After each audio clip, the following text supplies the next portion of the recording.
where he's like, "Can you try mixing this? I just want to compare it." And he's like, "Oh shit! Like your mix sounds way better than the AI mix."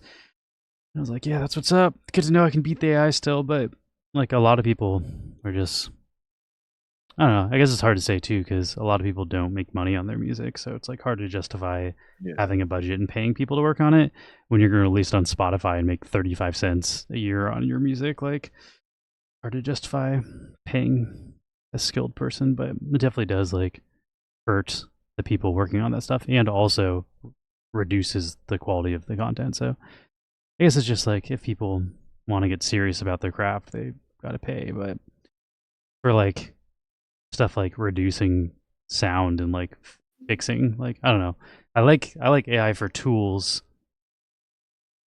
for people that know what they're doing that make their job better than like replacing the people doing those jobs. Because I'm sure Yeah.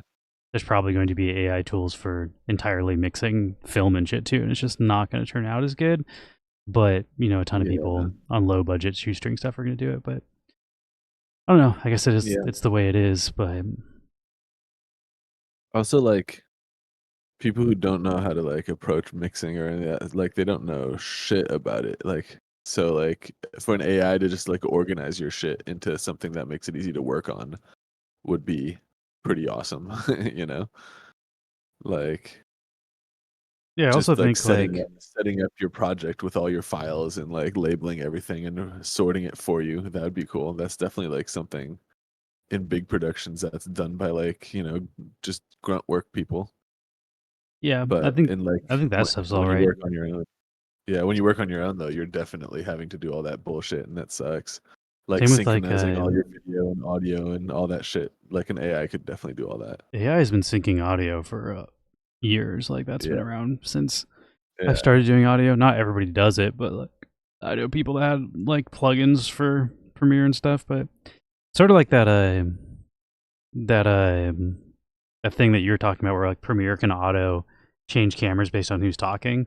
Like I feel like that is super helpful to an editor, but it doesn't replace the job of like not every scene where someone's talking, you're focusing on them. Like sometimes you want the reaction. Like if someone says something shocking and the person sitting across from them gives a crazy reaction, you want to cut to that. So like you still need to have the person like that understands that and creates a better product. Whereas you could be like, okay, now I don't need an editor. I'm just gonna click that and like I'm done. But it's like that will create a worse product. But it helps people that know what they're doing. Like it'll save you a ton of time because most of the time you do want to look at who's talking. But like I don't know. I feel like yeah, the tools, when used correctly, AI is not bad, but just trying to replace professionals altogether and have people just hit a button and expect it to come out good. Like, I don't, yeah, maybe that will get better. I'm sure it will, but I don't know. I don't know that you can ever it like probably will. replace understanding how stuff is supposed to look in like years and years of experience. Just like like how would the AI ever know to show you the reaction over the original? Like that's a human Yeah, decision. That's knowing what emotionally connects with people. I don't think AI is ever going to be able to do that. What's up, everybody? It is yo, Wax yo. Wednesday and Market Analysis Day, and I'm ranting about filmmaking because I've been working on editing a bunch of stuff in the past couple days. It's honestly been a lot of fun. Like, I think I'm going to try to get more into video editing. I don't know if anybody's going to trust me to edit their videos, but I'm having fun doing this guy's green screen thing. I'm going to flip over to your screen too. But yeah, and I also feel like video editing is going to become more of like, as a saying, AI might take audio mixing's job. Well, guess what? If I'm video editing, I can use that AI, and I can be the one taking my own job. So I feel like learning the thing that, Replace myself. yeah, like learning the thing that people are still going to need. Also, I don't know, editing video is kind of fun, but hardest part is finding people. This random guy on the internet I met is trusting me to edit his green screen footage, and I've been enjoying it. Took me a lot longer than I was expecting. I also had to like Yeah, build an environment because he didn't give me backgrounds or anything. He just gave me green screen footage. Just like, okay, well, there needs to be something behind this footage. Like, but I got too into it. Like, I didn't want the background to be the same. So like, even though I'm using the same assets, I like was flipping them and stuff, like like rotating them so they looked slightly different. And like I zoomed in on a brick wall, and then I use a different part of the brick wall for like when it cuts to the other guy, so it's not like the exact same background each time. Like I don't Yeah. know if this guy even cares about that attention to detail, but for me, I was like, yeah, it's sells more as they're sitting in the same room, but not in the exact same spot. Yeah. Definitely. I'm just scrolling through here and seeing what kind of Chulu. STM. I see so many farms for PXJ, like the Pixel Journey token, and I'm still like kind of unfamiliar about what that is. I think Pixel Journey is like a game of some sort, maybe. Oh, did you see Yeah. that? Did we even report on this last week? But Realm shut down or shutting down. Oh shit. You might be I too did late to not see sell your that. stuff at this point, but yeah, Realm was just like, yeah, like we can't afford to keep running our servers, so we done. That's that's too bad. Let's see Do if I they can still find the have anything else announcement. they're doing? Or are they doing Let me read the announcement. Realm I think says, I have like 1 liter left. after much consideration, we've decided season 12 will be the final season of Realm. What does this mean? Once season 12 concludes, Realm will remain online for an additional week to allow players to wrap up any unfinished business. After this week, the game itself will be switched off. While we can't predict the future or what the market will bring, there's a possibility that Realm may resurface one day or that someone else may take it over. For now, this remains unknown. But all is not lost. Realm will be returning to its roots. Following the closure, a service will be hosted to pay out RLM salaries to holders of Realm NFTs, similar to how things were in the early stages of Realm before the game is available. We'll provide more details on that in a future post. This decision was not taken lightly. We want to extend our heartfelt thanks to each and every one of you, especially our incredible moderator family. It's an incredible journey, and we've poured our hearts into Realm for many years. This post is written with a lot of emotion and gratitude. Thanks for being a part of this amazing adventure. Sounds like it's done. Also, like, why are you giving people tokens if there's no game to use? Like, all of the use case for Realm is with the game. So, like, why are you going to let people stake their assets for tokens that are useless? Like, I don't know. Yeah. Damn. Yeah, I only have 1 liter left in my wallet. And a few badges, I think. Let's see, around I yeah, wonder if the 6 and a token is just done. I would bet the token's dumped so hard. yeah, let's take a look.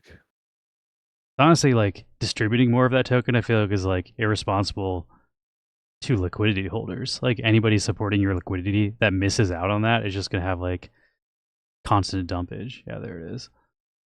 Here's the daily chart. Oh, finished. Anyone who held liquidity just is finished too. I feel like you And got it's gonna continue to get a worse bunch. because they're gonna continue to distribute the token without having any use case for it, which is just like, why not? Like, why not? Maybe they're like afraid they can get sued for like false advertising or something, saying that you can earn with the tokens, or oh, you can still earn the token even though it's useless. But like from a practical standpoint, like if you're pausing the game, pause the token distribution. That doesn't make any sense. Yeah, let's see. Ouch. I don't know. Yeah, Kind of sad that like 90% down from Realm wasn't a this great thing. game, but like is one of the few games left on Wax. I was like, oh, like yeah, it still works. Also, like it held value pretty well. Yeah, we need an 18x to get back to where we were before that sell-off on RLM token. Ouch. But I It don't did know. hold value for a long time, like, all of those assets, like, were still cooking along. 92% sell-off. Makes Yeah, sense, I mean, they I mean, announced that they were done, so I played it for months, earned more than I spent on it, sold my stuff for more than I paid for it and got out of it. Which I luckily yeah, sold all of my same. stuff months and months, maybe even a year ago. But Yeah, I sold all my stuff, like, around here too, like yeah, well, it held most of it, I have value for 1 like liter left. a long time, which is more than you can say about most Wax projects. So I'm kind of surprised. I don't know what their hosting costs were, but I don't know. I Yeah, feel like a lot of interesting. projects kind of get to the point where like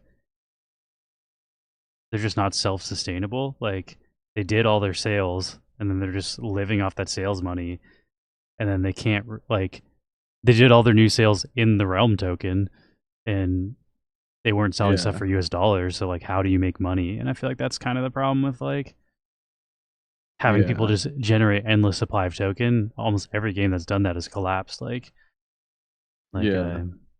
our planet can no longer really sell stuff. If they sell stuff, they have to do it for their token, and then like that's kind of why Wax Arena died too. Like Wax Arena had to do AXP sales.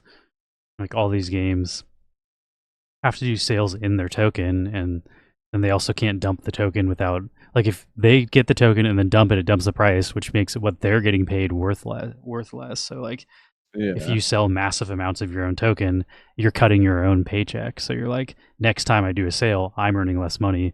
So it's kind of like a losing game, and it's hard for them to make money, and then they have to pay monthly server costs, and it's just like a certain point, it just gets to the point where it's like it's not worth paying the server costs. So we'll Right. see. I'm gonna open this pack. I have a pack here. Let's see how it opens.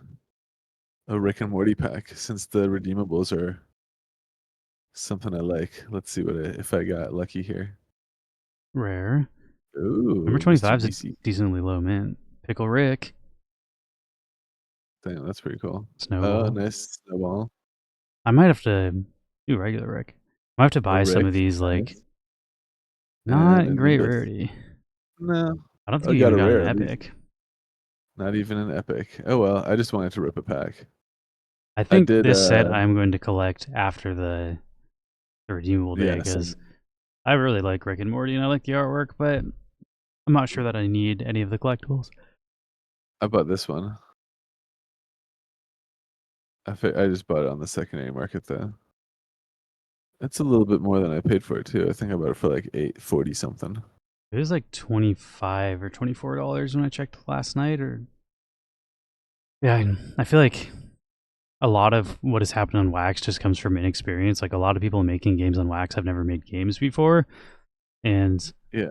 like in order for your game to survive, you have to have sustainable income. And like, there's a reason why everyone in the industry bases their game around microtransactions. And if your Yeah. microtransactions are all being used by a token that you can't sell without hurting your own income, like there has to be like a fiat microtransaction basically. And you need that always available, and you need people a reason for people to do that. Like for a like NFL Rivals, you can buy cards with Myth, you can buy stuff on the aftermarket, but you can't every time they drop a new pack, which you need to unlock the new NFTs. Those are only for sale for fiat. So like there is an ecosystem where I buy them from people buying with them fiat, but it's like anybody playing the game, like if other people weren't buying them with fiat, I wouldn't be able to participate in the new events. So like you need that sort of system. Yeah. Mythical has just done it so much Exactly. better than like I don't know. Seems like people that actually understand game design, whereas like Wax people just kind of are like people will buy shit if it has staking. I can do bigger sales if it has staking. Everybody wants staking. And then there's like, oh shit, Yeah. that's not sustainable. Now people are just endlessly earning a currency that I now have to figure out in a like infinite burn case for. And so far, pretty much nobody figured out how to outpace the inflation of staking. And I don't know, name a staking Yeah. project that's still around that didn't completely collapse. I don't know if there's a single one. Yeah. I don't know. I don't think so. No, this one's kind of like cooking still ish. Staking has It's no business in games. That's I'll say. No, I agree. I feel like anything that like if you're trying to incentivize people for doing some type of activity, and then you're also giving that same incentive to people for doing fuck all, just staking, then that activity becomes worthless. Like doing the activity becomes worthless and the incentives can't sustain. Staking has to come from like actual revenue. Like like when I stake my GMX token and I get paid, ETH, and that ETH comes from people paying transaction fees on trading using GMX. Like that I expect to last for fucking ever. And it's also why I Yeah. love staking with tokens. I mean, it makes sense when that's how exclusively how something's distributed and there's like an inflation model that Right? makes sense. But It doesn't make sense in the context of gaming. Like in gaming, Yeah, how many games do exactly. you play outside of the crypto space that have staking? Like when has that ever been good for a game economy? Games have been around. People figured out game economies a long time ago, and none of them have staking. There's maybe like when I play Dinkum, I think if I put money Yeah, in my bank, I can slowly earn more interest like in game that way. And that's like a few games have that, but like generally in yeah. games you earn the currency by playing the freaking game, not by not playing the game, which is just crazy. But I don't know. I don't know what Wax is gonna do as far as I feel like Wax. It's hard to even say it's a gaming chain at this point. Like they tried to pivot so hard into like, oh, we're Yeah, becoming the it is. gaming chain, and there's like how many viable games are on Wax right now? Like not a lot. Meta Battler's been doing good things, but like I feel like Meta Battler came in to save everybody else's fuck up. They're like everybody else fucked up. Now you can use those cards that are now useless in our game, which doesn't have just an unlimited drip of tokens that you can sell. Yeah. What is this Rook token? Jeez, look at this fucking Stairway to Heaven. Isn't Rook a piece in chess? It sure is, but also they have almost a million wax counterpart in their It LP. looks like it's Pixel Mini if you look at 890. the. Yeah. Damn. That's a deep Is that liquidity, this? Is that the especially same for thing as Pixel Journey? Is Pixel Mini part of Pixel Journey, or is that a different thing? right? I'm not sure. It's a different contract. Because it's an RPG, but I don't know. Huh. Pixel Mini, yeah. I'm not familiar with it either, but damn, they got deep liquidity. Like compare that to PXJ, which I see everywhere, has a like 200,000 wax. They have 900,000 LS wax. That's like it's like a million regular wax in liquidity, and it's being paid 140% for Isn't that over a fucking well 6 months. over a Jesus, million? Isn't that like 1.7 right? I think million? this is 1 point closer to 1.1. I think one. Let's see, one Mocha said he wrote a LSW. blog about futters and like F you, here's some liquidity, liquidate you fools. I'm going to work on my game. That's cool. Cool that the dev team puts up believe in their own thing. Is the One game for fun? point I oh don't know if two. I've ever seen or heard of the game. That's crazy deep liquidity.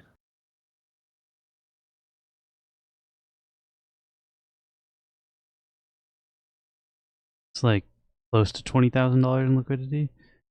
Right. Yeah, it's 30,000, $29,800. I mean, you obviously would have to unwind the LSW. So that's also like a fun, like they clearly staked a shit ton of wax through Wax Fusion to like put this counterpart up. That's a crazy damn. Hold on, let me see how much of this wallet is Mocha says, like the dev wallet, I wonder. not sure the game is there yet. Something to keep an eye on though. Somebody clearly believes in their own project enough to do that. Like, Yeah, look at that. 885,000 liquid staked wax. Huh. Well, that's badass. I had not seen that deep of a liquidity thing hitting on it makes wax, me want to look up the game. right? Was it Pixel Mini or Pixie Mini? Pixel Mini. That's very interesting. What is the name of Also, it? like, Pixie Mini or Pixel Mini? Can't read your uh, PIXL. Pixel. Yeah, PIXIL. I guess I'll look on Atomic Hub. That's probably a good place to start. Right. Let's see. Pixel Mini. Pixel Mini RPG. Yeah, I guess that might be it. The 1, 2, 3, 4 collections called Pixel Mini. This one has a badge. I'll assume this is the real one. Looks like it's kind of like a Let's see the Pixelmini. yeah. It looks like it's a makes sense, but like pixel art RPG. Wait, that one doesn't have the badge. This is an infinite Web3 RPG. Collect, trade, assemble, and battle with your squad of minis. I don't think the game is actually out yet. Oh, here we go. I'm on the website and it just says check back later under construction for anything about the game.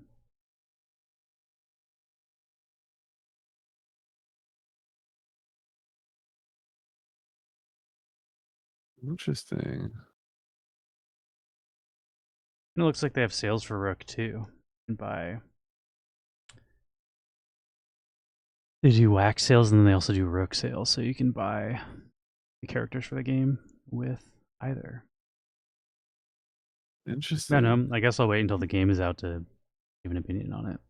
I'm more interested in the game than I am pixel art. Oh yeah, there it is in Rook. Huh. Interesting. Definitely cool they put up that much liquidity, but It's not even just that, it's like the amount of rewards that you're getting paid, because clearly the whole amount of liquidity is staked to the pool. It says total staked is 800,000. It's still earning 140%. Like, damn. That's crazy. maybe they're not like staking rewards. That's what I'm saying. They are. Like, see how it's like if I look at the Neon pool, it won't show like my like liquidity as part of this Okay. total stake. So like they are staking like I will say almost a million. Wow. releasing a token economy before your game is out just seems like historically is ball. not a good idea. It's ballsy, but if you're gonna back it up with your own fucking money like this, I'm like, yeah, you caught my attention with that. That's wild. Yeah, but are those tokens locked in there, or can they Yeah, that's true. They can move rug pull and anytime they then want. take all of your liquidity if you provide it? Like, I don't know. Definitely. I Yeah, I mean, they have 800,000 Ellis Waxworth. Like they could pull all of the Ellis Wax side of it and then just dump the Rook side, and classic rug pull. That's what I'm saying. Like, not saying they are going to do that, but just because the liquidity is there now doesn't mean the liquidity will always be there. And like, I as also I feel was like saying, like putting it creating a into staking economy before you have a use case for your token, besides buying more shit that like, can you stake the things that you're buying? It just seems like this is what every other project has done incorrectly on Wax. But I mean, if they keep the liquidity there, like, and they believe in their own project, that's cool. But this is kind of going like my rant before this was about how you shouldn't be creating staking economies and like having just endless supplies of tokens without a game to use them in, and that's like people are not learning.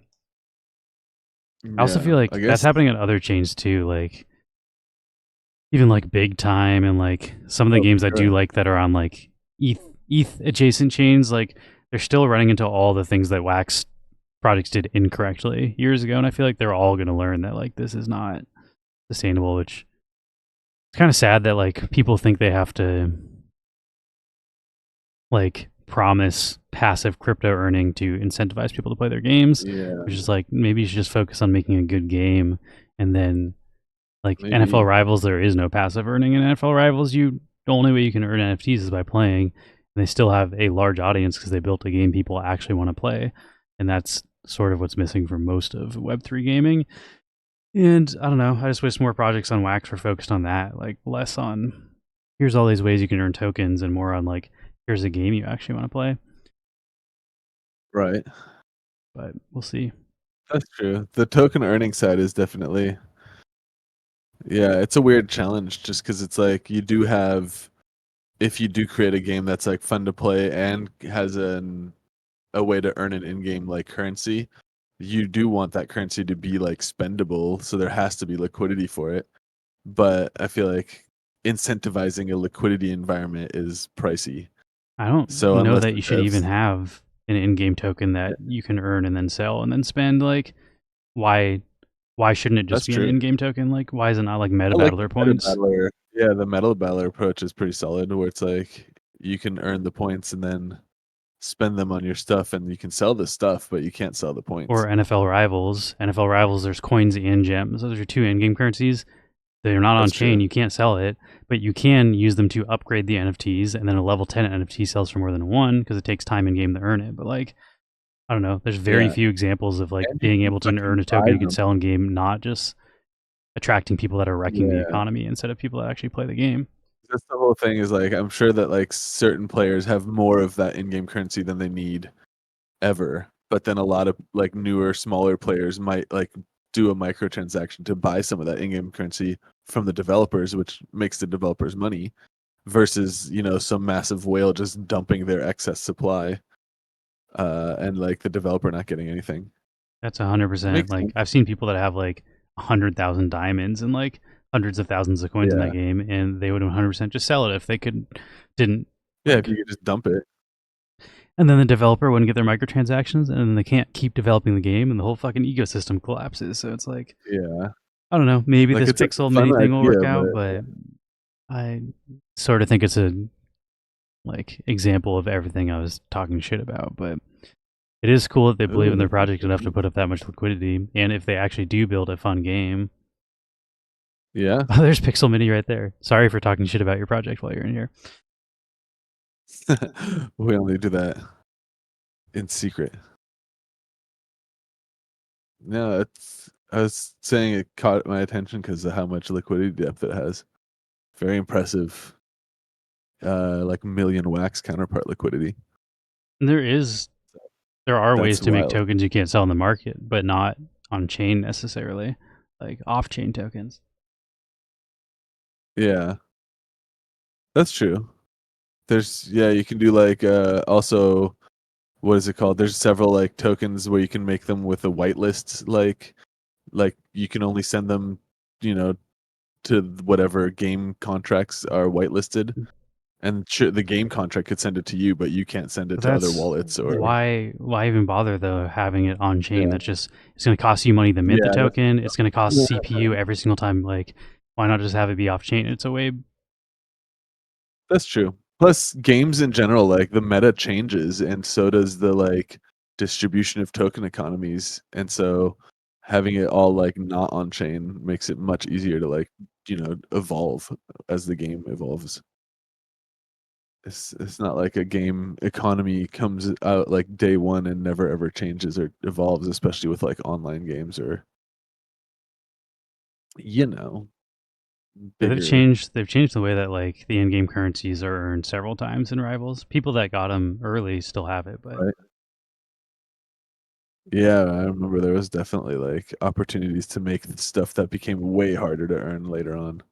I also think it's hard on wax because everybody is looking for a token. Like historically, Yeah, games that you can't earn a token in have not done well on wax. So I understand as a developer why, like, if you want to get people excited about it in the crypto space, you have to add a token. But I do think like long term, it makes it harder for you as a developer for like all the reasons we are saying earlier, where it's like you now have to accept like you're doing rook sales instead of wax sales, and then unless you're selling your own rook and dumping. If you sell the rook that you're earning, then you're hurting the price. And then when you do another sale for rook, you're now earning less on the work you're doing. It's just hard to like balance that. But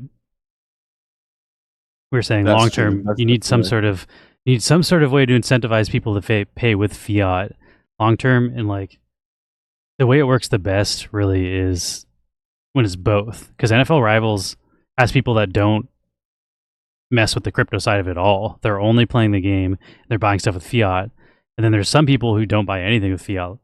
Like I'm closer to that where I'm buying everything with the crypto token. And you need those people to yeah, same. you need those people to coexist. It's kind of like uh same thing for like collectors. If everybody buying your project is trying to flip it, it's not going to work. There need to be people who actually want to own and hold the stuff. So you need like when Yeah, you're doing a collection, you need a balance of collectors and then if you want to call them investors or whatever. But like it can't just all be one. You need both. And the problem with a lot of crypto projects is it's all people trying to make money and zero people actually interested in the project. So like really need to figure yeah. out a way to attract people who are interested in the project and not profiting. And that's much easier said than done. But you just need a balance. And like NFL Rivals, who I keep using as an example, kind of has an easy time of that because they're partnered with the NFL and the NFLPA, which has a massive market Yeah, of audience of people not interested in crypto or earning. Like they target the Madden mobile audience. Madden mobile, like you have to redo all of your play to earn, like all of your transactions every year for the microtransactions. Like your team is basically useless the next year, so you have to rebuy all of your shit. And this game, even just being like, you don't need to rebuy your shit. You can use your players you earned yeah, last year, this year. That alone, even if you're not trying to sell your players and make money, makes it a better in-game economy for the players. So it attracts people that aren't into the play to earn system because it's a better system for them, and like it allows them to hopefully pay less microtransactions or like.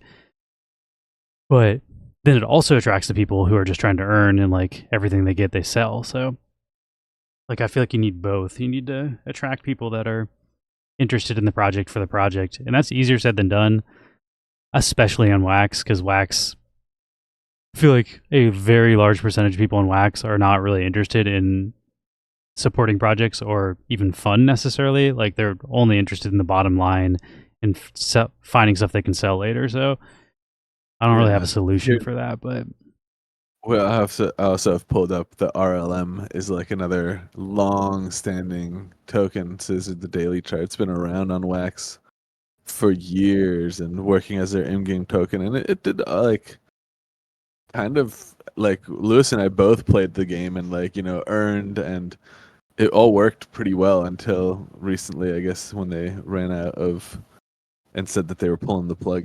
So now we have the last leg of it dying and like a 90% sell off.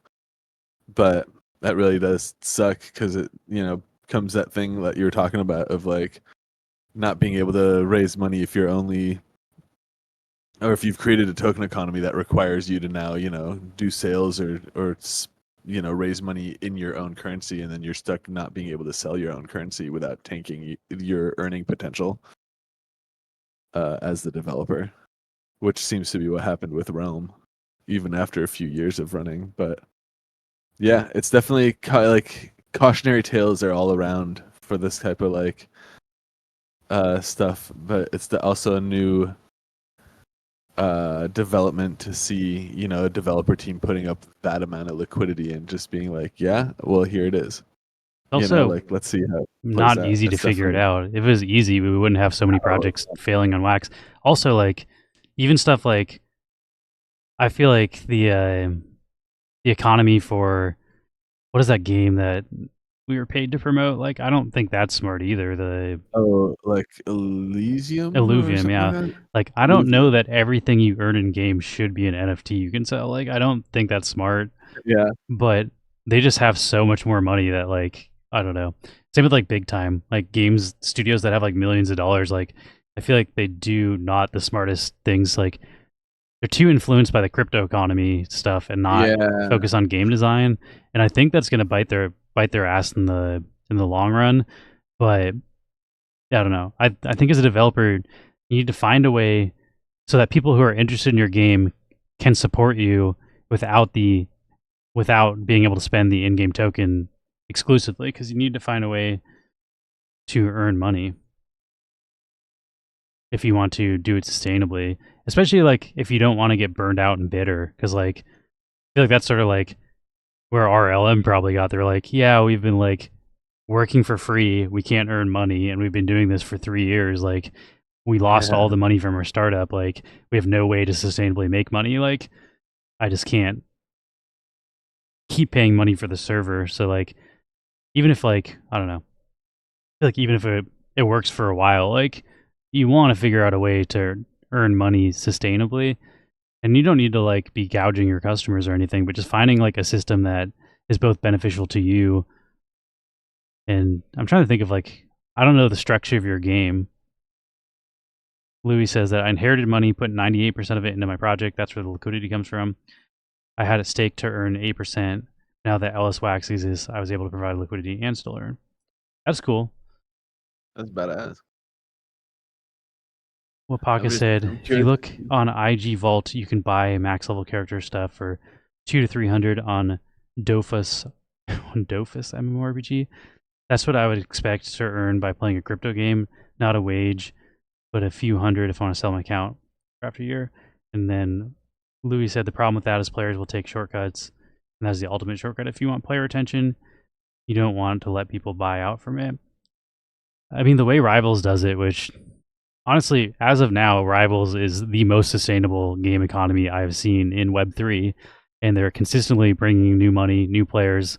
And I, as someone who owns, like, I have a full legendary level 20 team, I still have to buy every new drop because I guess I'll just quickly explain how Rivals works. I don't know if this is going to be applicable for your RPG. RPG is a very different style game, and resetting people's progress would probably piss them off. But like the way Rivals works is you get players and you level them up, and then that's your team.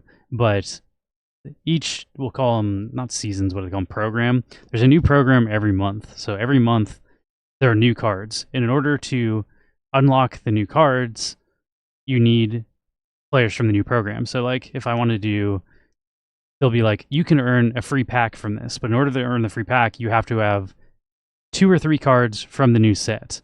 So you have to buy the new set to earn the new players. And if you're playing the game, you want the new players because the new players are usually slightly better than the old players. So there is power creep involved in that too, but like it basically makes it so, and the only way to get the new players is to pay fiat. You can't use Myth, their chain token. You can't use the in-game pack, like the in-game money, to buy the new players.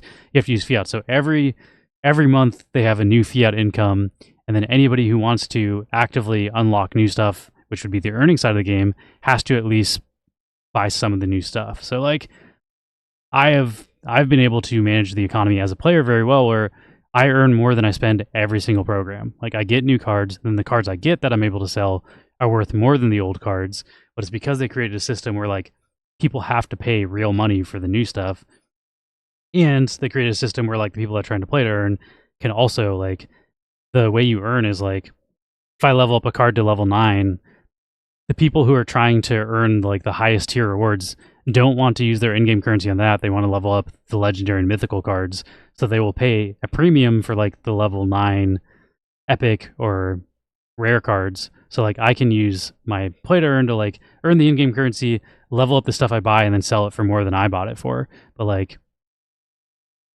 Yeah.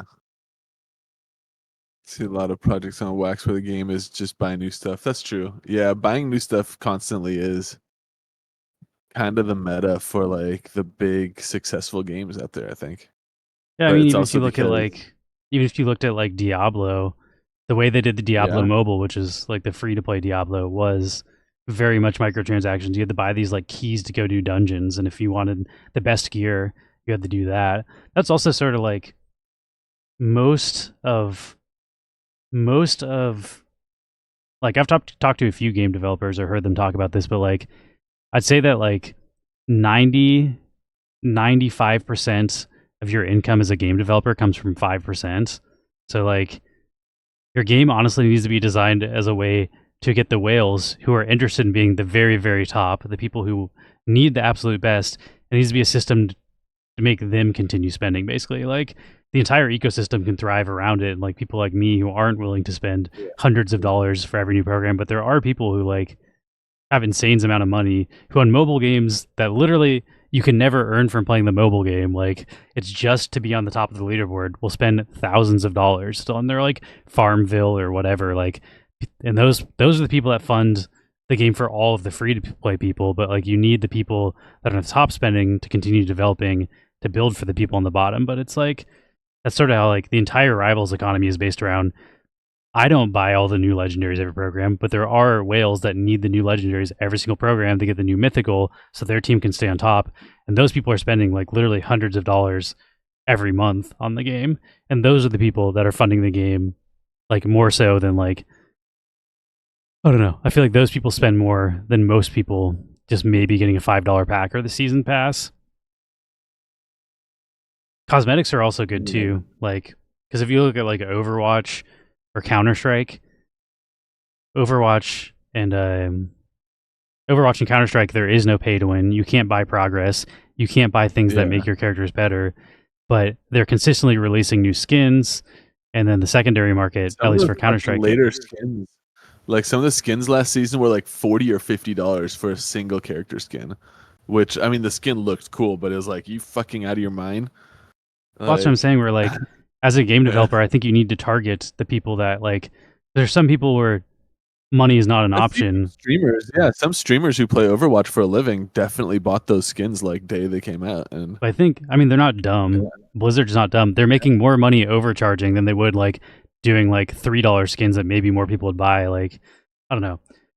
And that's true. It's definitely a balance because it's like you said, you don't want to make money for rich people, but at the same time, it's like there is a balance between like, what is affordable for people and then what is sustainable. So it's like having those skins available that are straight up catering to uber rich players make it possible for the like broke person to play for free and yeah, grind out I skins. think that's sort of the balance you define is like, how can I attract whales that are willing to fund my game and build a game that is then still fun and playable for the plebs? Because Yeah. like a lot of games, like Overwatch is completely free to play now, but clearly they're making enough just on the battle passes and like the new events and stuff where they're like people are paying enough for that it funds the whole thing. But like you need to figure out that sort of model for sustainability, and I feel like at some point you need to sell stuff not for your token because you said earlier you're not going to ever sell your token. So you need to find a way to create an economy where people can use the token that's functional for stuff in game. There has to be a way you incentivize people to not just pay the token. And I don't know how your game works economy wise, but you need to figure out, like I'm the KY saying, even Marbles on Stream sells cosmetics each season on Solana. Like, Yeah. like I think seasonal thing is definitely important. That's why there's battle passes. Like there's a new reason to buy. So maybe you have a battle pass where you can get new cosmetics for your RPG characters or whatever, Yeah. like, and every other month there's a new one, and then sell that for fiat, and then have the in-game token used for more in-game stuff, like buying potions or I don't know, whatever, Yeah. like other in-game, but maybe the cosmetics are only available for money, or maybe some cosmetics. Maybe you can get. I think cosmetics is a great way to do it because then it's like you're not buying progress. You can't devalue what anyone has to spend time doing, but it's also like you want to give people the like very wealthy people like to buy. In my experience, they like to buy the experience of spending money. It's not even about what the fuck you're selling. It's the fact that it costs a lot. And that like makes it a status symbol. So it's like, people want to roll up at the club in a Lamborghini, so give them the digital Lambo that they want anyway. And like a couple people buying that makes it possible for you to then develop like a fun gameplay experience for the many, many more people who are playing just for the actual experience. And like the few people who have the vanity and the burnable money to like throw hundreds or thousands of dollars at cosmetics still can spend money and support the rest of the economy like that. If it's like Counter-Strike 2, you get free skins every week if you bought the game. Like Max was like, "Oh, I got a skin. I thought I had to open crates for that." It's like, no, like you don't have to pay for skins. Yeah. You get free skins, but the free skins are just way less cool than the paid skins. So like you can still give people cosmetics and the same stuff, like and stuff that we'll call them the whales can get, but like the whales just need an exclusive that's only available for spending a stupid amount of money, and then like you don't need that to play the game. But like there's Counter-Strike skins that sell for $10,000-$20,000, and they actually do sell for that consistently, and people buy them because like I don't know, they're super rare and people like them. And like every time you watch the pros play, there's like people will comment on their skins in the chat. They're like, "Oh, like look at this fucking op skin this guy's using," and like I don't know. So like figuring something out like that, but in order to do that, you do have to have a fun game because no one's going to pay for cosmetics for a game they don't want to play. So, like, if that's your strategy, I think building a very fun game that, like, is number one priority and then everything else comes after that. So, I feel like that's definitely, like, they should be focused on. It said earlier, like, you don't want people to be able, like, ROI is not what you're advertising, which I think that's smart. I also don't know how your economy works, so maybe some of my comments were out of pocket earlier because I don't know what the fuck I'm talking about. But yeah, just be worried if you're distributing a ton of tokens and don't have a game out, which Yeah, since I it don't does know. look like there's a 140% APR being paid to a liquidity pool that's almost 2 million wax bilaterally deep. So I mean, the vast majority of this is obviously going straight back into your own, like, your own stake reward. But, you know, the percentage of it that is other people jumping in here and who maybe are just here for the opportunity of yield farming and are just going to dump all the rook that they're earning from this. There needs to be some type of like ability to absorb that, I Well, he think. does have the Which pack again, sales. I don't know the yeah, so I don't know the economy at all. I'm just, you know, He said, excited "I to see how don't this have plays my out. own stake put into the farm." He said. Oh, weird. It's weird that it shows that the total stake is 800,000 liquid stake wax, because that's also, if we look at the liquidity depth for that pool, that's also the depth. He said if you buy a character you owned previously, they will have progress, but if someone new owns it, it starts at 0. 898,000. I think cosmetics can work big time for a while. The only way things you could buy big time also just went off the fucking rails with like land sales and like passive earning, which I think is a mistake personally. But for a while, like the only thing you could earn in big time was cosmetics. And those cosmetics were very valuable and people liked them. So like I feel like that's an That's cool. MMORPG. Like that works, but I don't know. I feel like too many people just fall into the trap of like people want to earn tokens, people want like passive, and it's just like Yeah, I don't know that's the way.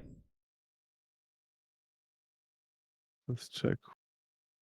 Uh, Yeah, cool to see that like you're willing to put up your own money and believe in your game. right, That part 100 million. I can't criticize. But Let's hey, see. I guess let us know when your game is more developed too, because I'm willing to try it. I'm also looking for something Yeah, fun on Wax. Like, it's been a while since. I mean, Ultra Rare's Meta Battler has been like the most fun thing in a while, but before that, it was like I don't know, went like almost a year without really being interested in Wax games. It's sad because I want Wax to succeed and I want to be able to play stuff on Wax, but like all the games I've been playing are on other chains lately, like Neon Heroes. Love that game. That's on Solana. okay, yeah, you're right. It must not be staked because there's only 2 million total rook being paid out. And if there's 100 million stake to it, then that wouldn't be 140%. This is more like, yeah, that would be more like 4% or something. So this actually just shows the total liquidity depth, not the total staked. I might ping them about that in their suggestions channel for Alcor. I feel like you should But just hit up a dude on a Telegram. I don't know that he even like reads anything, and based on like you oh, trying to interact with him, and he didn't. that's true. I did get him to help me out on Telegram though. Like if I go to my pools now, you can see my, what is it called? Wax bet token pool is gone. He's also like I I don't was know. able, He's not I removed it always with his help. super reactive on Telegram, but he will get back to you on Telegram. Whereas like based on our experience on Discord, like he just didn't answer us for months. So I feel like you want to putting Yeah. in the suggestion channel probably isn't as good as just hitting up. I'm forgetting his name. Avril Oh, is his name. Avril, that's his name. Yep. Dope. Let's see. But yeah. Oh, looking at the wax market is sad right now. But let's look at the market really quick here and see what's going on this week. Let's do a giveaway first. We've been ranting about game design for like an hour before we get it because I feel like Yeah. it'll take a while to get to a giveaway point once. All right, exclamation point neon in your wax vault if you want to join. We are going to give I away gotta. some Wolfie tokens. Let's do it. I gotta try this game too. The Pixel Rook Mini. game. He Pixel said. Mini. Yeah. He said he's rebuilding the entire thing on Unity right now before it was 2D. Oh, I see. Interesting. Yeah. Well, hit us up. Hit us up when you're. Give me a hell yeah! And that's our Discord if you want to chat with us. Not when we're randomly live, but happy to check it out when it comes out. Also, like, I don't know, it shows a lot of faith that you're willing to put up a lot of money to build a project, which is more than I'd say a lot of projects on Wax have done. Right. At the very least, it commits to Wax too, by putting it into like a liquid state contract. At least for the amount of time it takes to unwind those tokens, which is what, like 3 to 10 days or whatever it says. Still, cool to see. And I'm excited. Also, I mean, anybody building on Wax is I'm happy about. Like anybody trying to build something that's good for the chain. Like if you build something that is functional that people like, that is good. Yeah. Let's see. I What's the name hope of you this don't take tool? our criticism too harshly. We've been here for a while. We've seen a lot of projects come and go. There's a lot of pitfalls you can run into. Also, like, I don't know, listening to the people yelling the loudest, like in communities, are almost always like just trying to benefit themselves. Thank you for the subscription, Mahalo. We appreciate it. But yeah, like I'd be careful listening to people screaming in your chat about like wanting to earn and stuff, just because like in our experience, the people who complain the loudest are the people who do not care about the project's long-term success and just want to quickly make ROI and then exit the project. So like it's hard to like even take like feedback. Like I guess knowing who to take feedback from is pretty important, as far as like some people don't really care if you succeed. They're only interested in their own self-interest. So like being able to filter out who's there for that versus who actually wants to see you improve your game is pretty tough.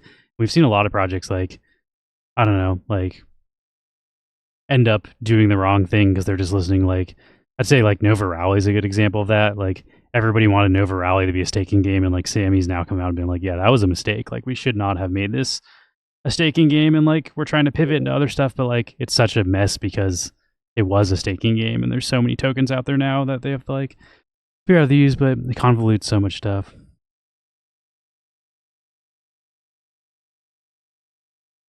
Getting criticized that lightly is actually neon praise. Nice.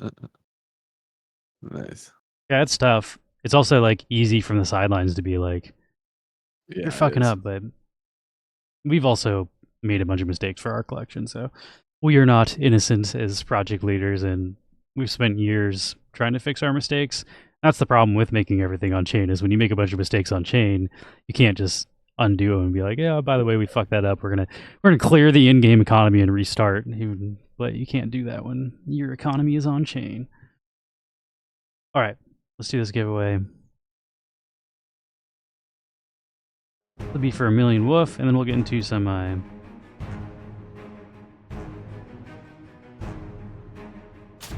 market analysis.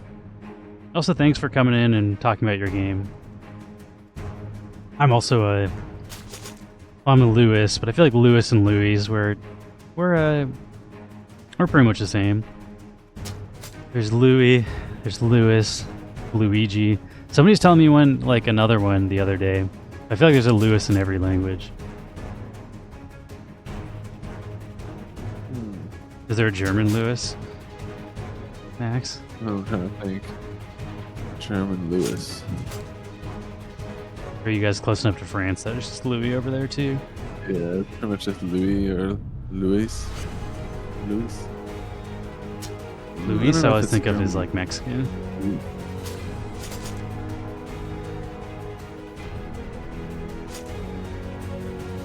And I'm claiming Luigi. I don't know if Luigi's even related to Lewis, but I'm claiming it. I need a Mario character with my name.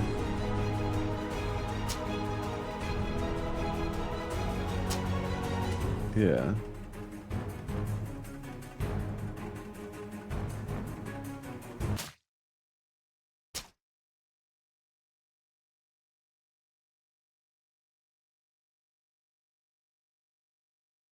Congrats to Mahala. Pay to win. He subscribed and then won. Rigged. But we do appreciate the subscription. Thank you for the sub. We love the subs.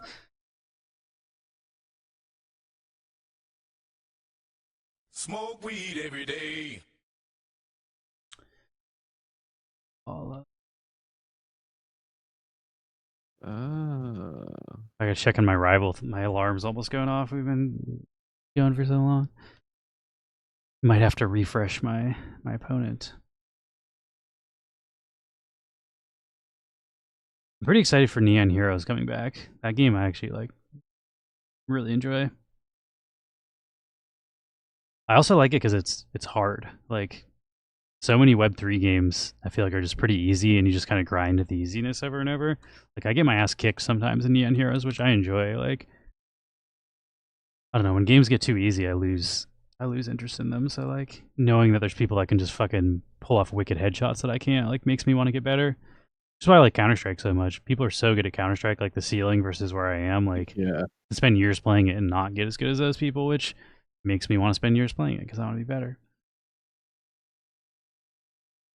That's coming up in like the next month. The Neon Heroes is re-kicking off.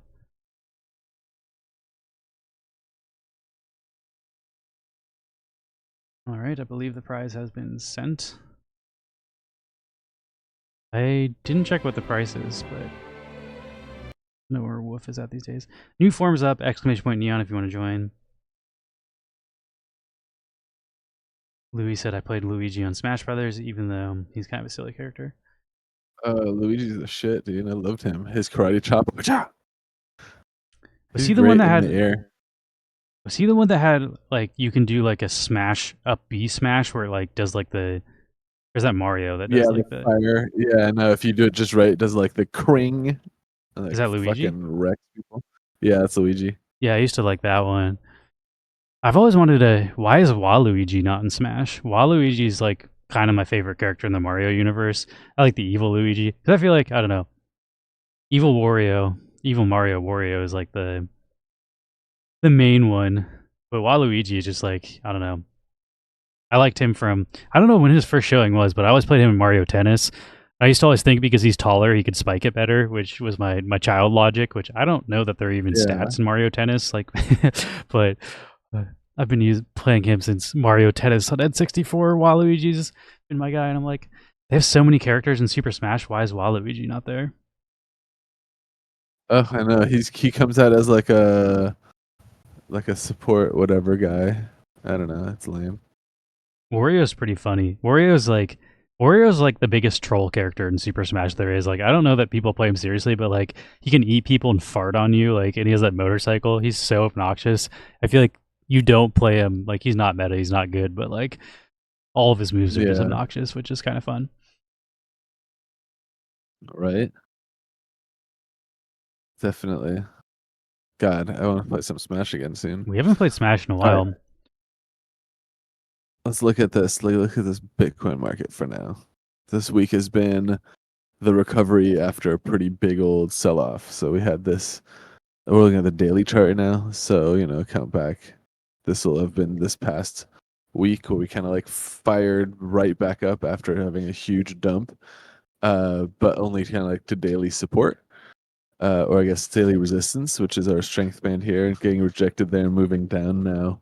What we're looking for is that higher low on the daily chart to push up beyond and, kind of, bounce and turn bullish. If we zoom out to the weekly, you can also see we've closed now this last week below the full body of the candle, closing below our bands. Second or current week that we're on, which we're basically in the middle of still.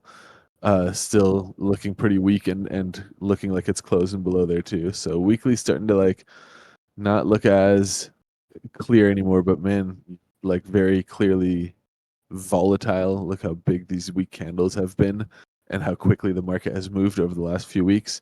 It's been choppy and crazy. Great for liquidity pools. If you're in the LP, definitely been very very high APR LP farms this week because lots of trade volume. But yeah, look at these wicks too. It's been very, very much making, you can see here, the peaks on the weekly chart becoming lower peaks. So lower high, this being the highest here, the next high being a little bit of a lower high. Then this one here still lower than the previous one. The lows also, low, lower low, and then if we're looking at the wick, we definitely pushed lower than the last low, but obviously we haven't, formed a nice bottom just yet. So what we're looking for is either we continue down and, start making our lower low here, or we are going to get a little bit of that, higher high kind of bounce here, push back above our strength band on the weekly and kind of save us from, falling out of our long-term bullish pattern and becoming bearish here, moving into kind of a bear market, which is, the recession fear narrative kind of saying that like possibly we pull down, and then if we did pull, bearish, we'd be looking for stronger support right around like 42,000 for Bitcoin, and below that again down here, like around what is that 30,028 or something, between that and like 25, before potentially then finding support, bouncing and retesting these previous highs again. We'll have to see. It's a little early to call it on the weekly chart. It's still looking kind of like questionable. We definitely got kind of like a long doji here where it's like a very small body and similar length wicks on both sides, which is signaling indecision. So like it doesn't, not a strong bearish or bullish signal on the last weekly close. The current weekly candle is still fully below our bands, which isn't great.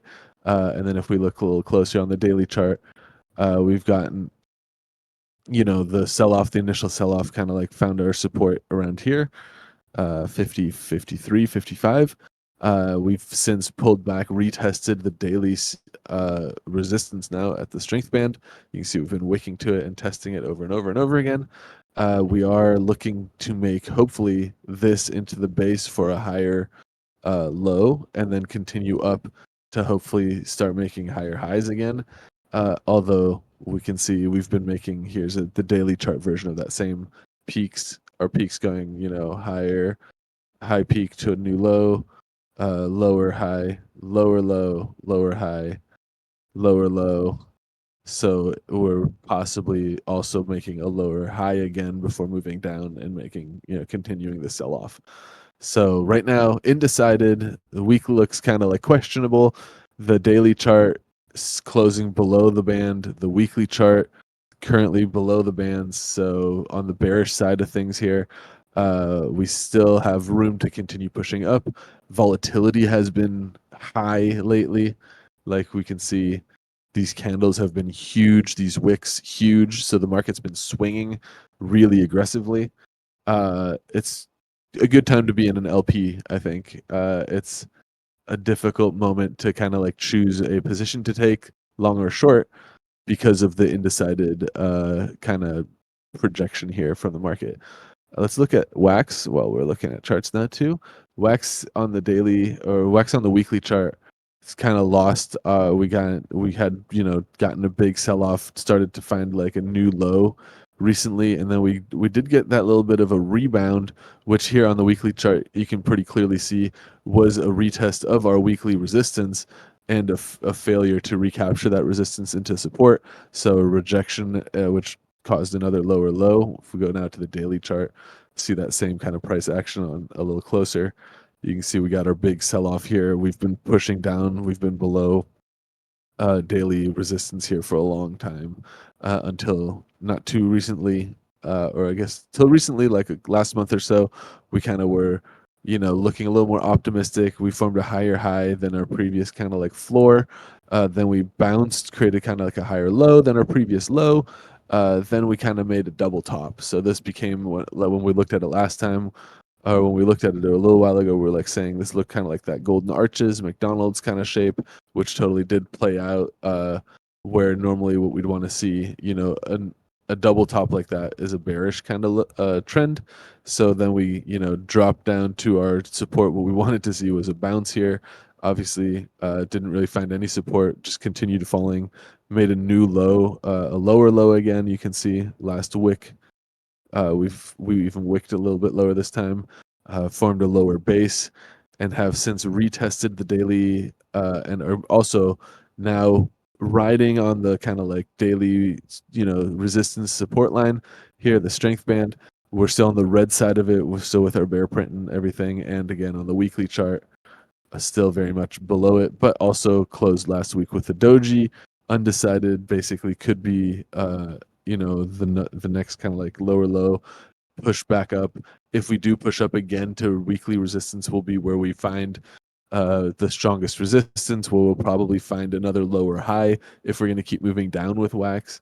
Wax has been moving in a very disappointing way for a little while here, but you can also see volatility picking up, prices swinging a little bit more wildly, and therefore kind of hard to jump into new position just yet. We're looking for confirmation now on the daily chart. Are we going to hold this, which we've basically been closing above daily resistance here, daily strength band? You can see. Are we going to bounce and start moving up here, or are we going to lose that support and start making another lower low? Hard to say so far. A little undecided, just like the rest of the market, although looking a little bit on the bearish side of things lately across the board here. So it's, we've been in a bull market with crypto and looking at Bitcoin specifically for, quite a while here. If we go to the weekly chart, we can get a much cleaner visual of that here. So we've been getting our, bull signal. We've been moving up on the bull side of our trend band here for so long. And now that we've kind of retested it here for the first time, you can see we got a little volatile, being like, oh, what's going to happen? So market getting a little uncertain, getting a little bit, shaky, and possibly going to push down and go bearish, or possibly find our support and push higher again. It's a little undecided, a little hard to say. The main thing we're looking at is volatility right now. So heavy volatility, big swings in the market, and that can be good for liquidity farming, especially if we're in liquidity pools with a lot of trade volume. So with all that in mind, let's take a look at what we want to do this week. I'm going to go over to Alcor and sign into a wallet that we always do our DeFi moves from. Let's see.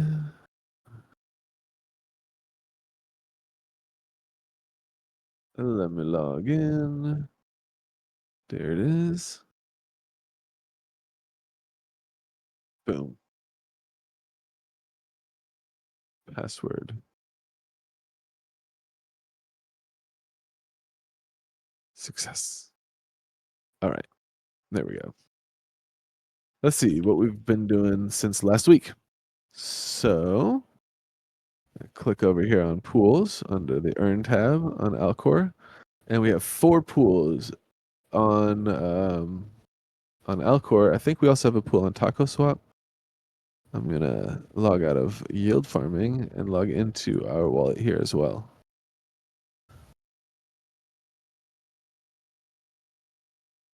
Let's see this.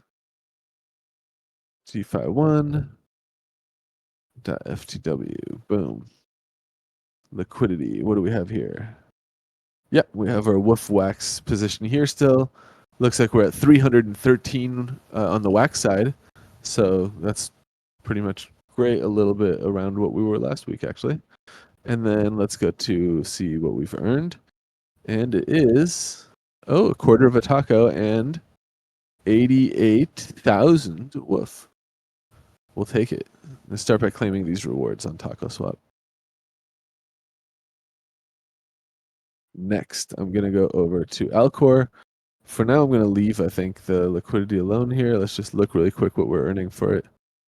I'm going to click the stake button, so it only has to load my one pool. 23%. And we got runway, 5 days only left on the Taco side of that, but still 65 days on the Woof, which is kind of the main one we're going after.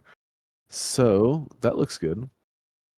Jumping back over to Alcor. Let's see.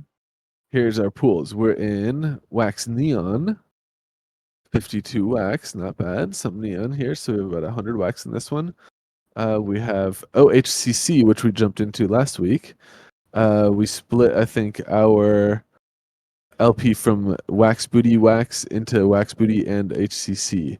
So 50-50 split last week in anticipation for the Wax Booty rewards. winding down a little bit since there was 2 reward contracts for it and they were cut down to 1. I'm gonna go over to the farms and see how that's looking now. And then we also have SDM Woof, which I think we've been just adding into from our rewards for the last few weeks. So let's see. I'm clicking on this farms button. Ugh, it's crapping out. So I'm gonna reload. There we go. All right, farms. Let's see what we got staked here. Uga, captain.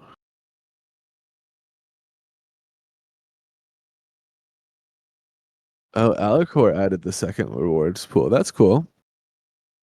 Uga saying the captain's rewards ran out, but the ones that Alicor put in are still running. 5 to 8 million a day. Yeah, damn, that's great. I think I was also around like 2 or 3 million a day for a minute in this one on my wallet. The Wax Booty one. But yeah, so right now it's still doing 154%. That's pretty solid. I'm gonna check also on Wax on Edge. Let me log out of my wallet here and log into our wallet.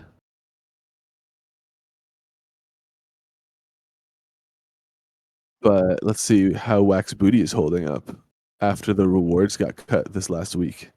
I was kind of expecting some of the yield farmers to cut from that pool. So let's take a look at what they did. Let's click here, WX Booty. Wax Booty Wax. Here's the, yeah, so kind of got what was expected, I think. This is the last week, kind of when like leading up to those rewards getting cut. And since then, it looks like people have pulled about what they will pull, I imagine, especially until the next reward runway starts running out a little further. We're still 55 days out. So there's still a lot of runway left. Printing at 154% is pretty high, considering, you know, like we're in the Wax Neon pool here, and that one's doing 120, which is not bad either. But I guess it also matters like what the reward distributions, you know, if they continue or if people, you know, end up dumping in mass or whatnot. So for now, I still like the Wax Booty pool for sure, especially with a 55-day runway. 50 days on Wax Neon isn't bad. We can look, if we see something else, we can look to jump into that. But you can also see here we have 174 days left and 185% still here on HCC. That also looks pretty solid. And I think HCC, based on how much we have on the Wax side of that, must have gone up rather than down or flat since last week. So let's take a look. HCC. I think that one probably got a pump as more people entered the pool to chase the yield. Yeah, look at this. So we've definitely gotten a big spike, a little bit of a drop, and kind of continuing upward here. Chad are talking about how the Wax Booty rewards dropped off, it looks like. Yeah. Yeah, because the Wax Booty rewards used to have like the 2 different reward pools paying to it. And now we're down to just the 1. But 154% is really solid, especially for a token that doesn't like get printed into oblivion and just dump. So it's Wax Booty has been holding its value pretty well for since we've been in the pool, and the rewards are pretty substantial. And then of course we still have SDM. I haven't checked on SDM either. But here HCC looks like pretty solid. I don't know. It also has a huge runway, over 170 days left in rewards. I say we stick around for that. And now let's see. SDM was the one I was going to look at. SDM. I feel like the Wombat token has to be migrating somewhat soon. I haven't really been following that. That's true. Once that happens too, I'm interested to see what their new tokenomic is and maybe participating in some of those pools, especially on like the early, like after relaunch or rebrand or something, there'll probably be some sort of like LP reward incentives. But I'm not sure. Nothing's been announced officially yet. Here we go. SDM looks like also just trucking along over the like long term has just been climbing against wax, which, you know, wax dropping off. This is a nice like hedge, it seems. So I'm totally happy chilling in this pool, especially considering it's still paying 151% as well. All these farms are cooking really, really nicely. Let's uncheck staked and see if there's any other pools that we want to be in that can outdo what we're making, with our weakest one being Neon Wax at 120. So it looks like the Rook is doing 140. This one's not bad. We just talked about this earlier in the stream. I'm a little intrigued by this just because of how much liquidity is in there, and you know, a developer who's like very active and putting kind of up their own money where their mouth is here. I like that. Also, Let's see. obviously, clearly active enough on Wax that he got wind of us talking shit about him on stream and showed up immediately. So, Yeah, right. Like I like that. So I might consider moving like half of our Neon Wax pool into this one. Maybe try that out for a week and see how that goes. Although it's interesting. I mean, we'll see if it like holds the value as well as Wax and Neon has, because Wax and Neon has held well, like value pretty well relative to each other since those pools started being incentivized. I also don't hate this one here, LSW and LS Wax. This is like a great way to just hold on to Wax and earn 26% on staked Wax, which is fat. I mean, I think I'm like 30 or 40% of this pool already in my own wallet. But these are kind of cool. I like the LS Wax like incentives going around now. The only thing to keep in mind is that they only run for 6 days, and then you have to manually stake into the next one. I think. I don't think the actual reward pool is extended. I might talk to Mike about how he's doing that, because it does suck if you stake a decent amount of liquidity to a pool like this, and then you miss Wicked out on. says, I think new on those pool. 6-day wins, you have to restake every 6 days. Yeah, yeah, you did this time. So I might ask Mike, because the way I do it for the FTW pool, I have them set to 1 month, and then like after the week, I take all the fees that the pools earn, like that the LPs earned, like the trading fees.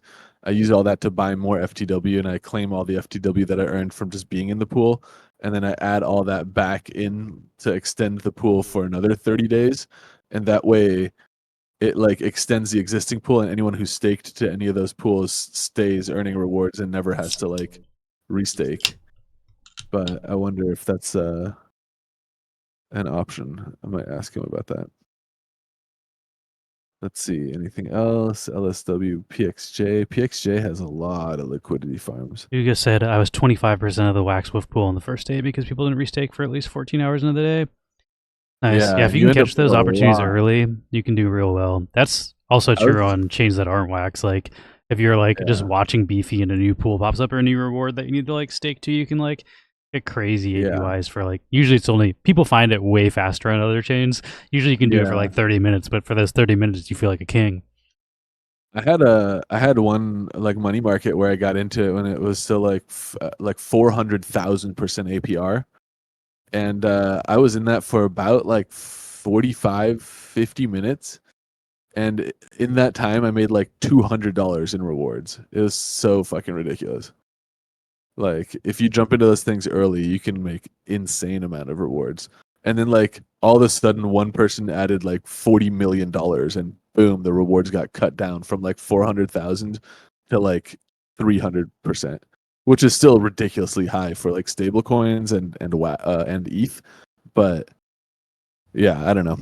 It's like it sucks because some people, you know, have so much money that I feel like you can't ever get a 400,000% APR. Like that dude who dropped $40 million, there's no opportunity on the market that's making you 400,000% APR on $40 million. But you know, maybe on a few like on 20,000, you can still do it. But yeah, yeah. But let's see what we want to do here. So far, I haven't found anything other than maybe the SDM Wax 150. Although we're already exposed to SDM with our SDM Woof 151, so I think we still got the winning pool here. XPX. I fuck with this one a little bit with my own wallet, just just to play around with whatever this XPX nonsense is. But I feel like I'm looking for higher yield than this. And I like the yield to be in something like Woof or something like. Yeah, we'll see what else. Right now on Wax, I think Woof is like the farming asset of the meta. Wax Booty looking good at 154. We're already there though. Is the price We're affected already in a at couple all like, by the other thing ending? for Wax Booty. Yeah, I think it was like you can see it like the lead up to the other thing ending. Kind of saw like the Wax Booty price slouch down, but it's been since then just kind of like chilling there. Here, Wax Booty it looks like this right now. On the daily chart, I think. Once it loads.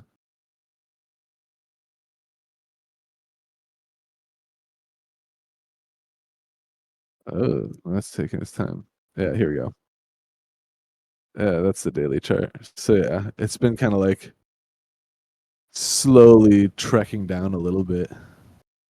But you can see, I think like a decent amount of liquidity that pulled like in the week or so leading up to the reward ending, because the reward ended like around here. Like most of the sell-off had happened like leading up to it, which is pretty much what we expect. You know, I think like about a week, 2 weeks before like a reward pool comes to an end, it's not a bad idea to kind of like hedge a little bit, especially if the pool is way up, because you know, as whales start to unwind their farming positions, they're going to take the price of those pools down with them. And it's not a bad idea to try to front run those exits before you are the exit liquidity for the big players who've been farming those pools this whole time as well. But you know, we kind of did that last week as well by splitting our exposure to that pool in half. I feel like it's still doing, like, it went up so It's still much from when great, you yeah. got into it too that I don't know that it's even down from like the Yeah, initial exactly. drink. Same with my personal stash. I think I pulled out everything I started with, and I still have like almost 1,000 wax left farming in that pool, which at this point is all profit, and I'm just letting that ride pretty much indefinitely. Oh, well, at least until the rewards stop, and then we'll see. Let's see. Here's the one wax neon that we're in already. 185 here. This is way higher for HCC and a longer runway. I don't know. Maybe we just take half of what we have in our wax neon pool and put it to our HCC one. Just because that one, you know, 85 versus 120, it's a huge difference. How long do we have on the wax neon? The wax neon's still cooking for 60 days too. I just need so to it make. has a I'm gonna nice try to hit runway. up Avril like when there's like 10 days left. Just gotta remind myself. Yeah, to do nice. that. Yeah. Oh yeah, and then we'll have like an extended. So So that's hopefully good to people know. don't I have guess, to restake is what I'm hoping. yeah, that's a good idea to also like maybe even do like an overlap of the pools for like the last week or something, so people don't just like try to front run exiting. Or I guess I don't know. Let it run to the end, and then anyone who's like Somebody just has they're faith. just gonna benefit from the Yeah. volume. The people like dumping out and re-entering, so I'm cool with that too. Especially all my volume on that stuff is 0 to infinity, and also I don't pull my volume. That's like my initial liquidity I added. That's 0 to infinity. I never like touch that. Sometimes I add more liquidity, but I do it in like different ranges, so that I can always close those positions separately and never touch my original position. There's so many But tokens yeah, I don't know now. right. What is I was Beans just trying to token? see. Beans. I don't know. Wax art. Is this the one from that staking site? Like stake, whatever stake something. I think I so. don't know. Which like had a one-time crafting event and then I think just disappeared. Yeah. Well, it's got a almost 200 million woof in their liquidity here, but also pretty much. I don't know. I'm not interested in 18% APR. They look We're how looking low for the something APR is else. in their own token. Yeah, we're at 119, and I'm considering moving that for the 180, which we're already in both those pools. This ghost token I'm not familiar with, but I like 159. But the reason I'm not aping into it is because it's being paid also in the ghost token, which I'm not familiar with. It's just If it was paid 256. oh yeah, sorry, I like the 256, but want the rewards to be like, woof ideally. Yeah, the problem with those Yeah, tokens woof that you or know wax. distribution is they can lose more Yeah. value than the APY. Yeah, exactly. Let's see. I think I'm in this pool too. On my Louis own said that wallet. I just added some Ellis Wax rewards to my farm too, so it isn't just Rook rewards. Oh, nice. Hold on, just now. So far, Try refreshing. Might do a hard command F5 or whatever. F5. yeah. Let's see. Why does Mac need different buttons than PC? Like the fact that they have like a command key instead of like control for everything is just like, Yeah, that's pretty weird. what the fuck? I use Mac so often that I just say command instead of control for like what should be controlled with. Oh yeah. Look at that. It's infinity because no one's staked to it yet. All right. I mean, let's do this one. I want to split up a little bit of our exposure. We have already a really nicely diversified farm of LPs, and we've done crazy well with it, obviously, over the last few months. I still like to keep the bulk of our liquidity right now in Wax Woof. I think Wax has been looking kind of like slumpy and shitty, but Woof has been flying off the handles. Our goal is to make more Wax with this wallet, and by pairing us with a token like Woof, which is going up relative to Wax, and then Wax, which is going down, our liquidity pool is going to end up selling a bunch of the Woof we have in there and buying into Wax as that kind of like price dynamic continues to play out. And that's kind of what I want. So let's keep on doing that. We definitely, actually, before we do want to say, we have been seeing a really clear like price appreciation in terms of Woof and Wax, but you can also see that very recently we did kind of like get a peak in that, like looking at it here. Once the chart loads, I'll talk about it more. But yeah, here we go. So you can see we've been kind of climbing up really aggressively, especially bouncing on this moving average here, the blue line. Every time we've reached there, we've bounced. And the most recent bounce is no exception. And you can see even then in the recent kind of like volatility, we're still making higher lows, higher highs, higher high, higher low. And this is, hopefully not pushing down at this low, and we want to see this continue making a higher high. But you can see Wax or Woof in terms of Wax. This is a great pool to chill in and earn more Wax. Also, we put that pool over on Taco Swap because Taco Swap is paying a higher APR than Alcor currently is for the same liquidity. Anyway, these are the current pools we're in, and I'm going to take of the Wax Neon pool, I think, which is currently our lowest earner at about 120%. I'm going to say 50% of this I want to swap. And so I'm going to start with remove 50% of that liquidity. Like so. And I guess what else I can do, which I haven't done yet, is claim our rewards. So I'm going to click this claim all button to first claim all the liquidity fees that are associated with our actual pools and the trade volume going through them. So that's done. And I'm also then going to come over here to the farms tab and claim all rewards, which I should have done while I was there last time. Once I do that, I'm going to take our rewards as well as the 50% I just pulled from Wax Neon, and I'm going to swap into Ellis Wax and Rook to farm these two reward pools here that are being put into the incentives there. So I'm going to come up here and claim all rewards. Bam. Next, we're going over to Wax on Edge. Over on Wax on Edge, we've just arrived. I'm going to just toggle this up and down so it refreshes my actual balances. So I have 27 Wax.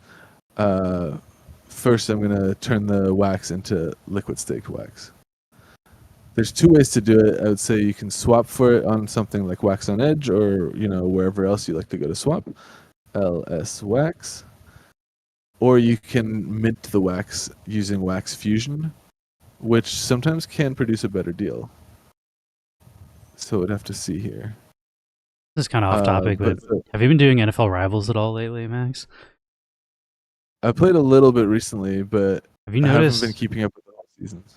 I guess if you're not playing a lot, let me know if you play like 3 or 4 games in a row. Have you noticed like it being optimized more poorly? My phone has been overheating every time I play it. If I play like 2 or 3 rounds, I have to like take my phone out of the case and put it in front of the air conditioner for like a minute to be able to keep playing without it like getting laggy and potentially crashing.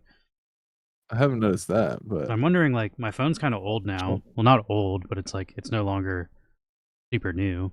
I don't know. I don't know how many years old a phone is, but before it's like old. But can't tell if my phone sucks or the game is just poorly optimized. And I'm what iPhone do you have? Do you have the 13, I think.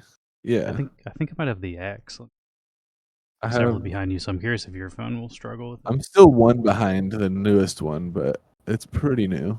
I have the 11, so I'm 2 behind you.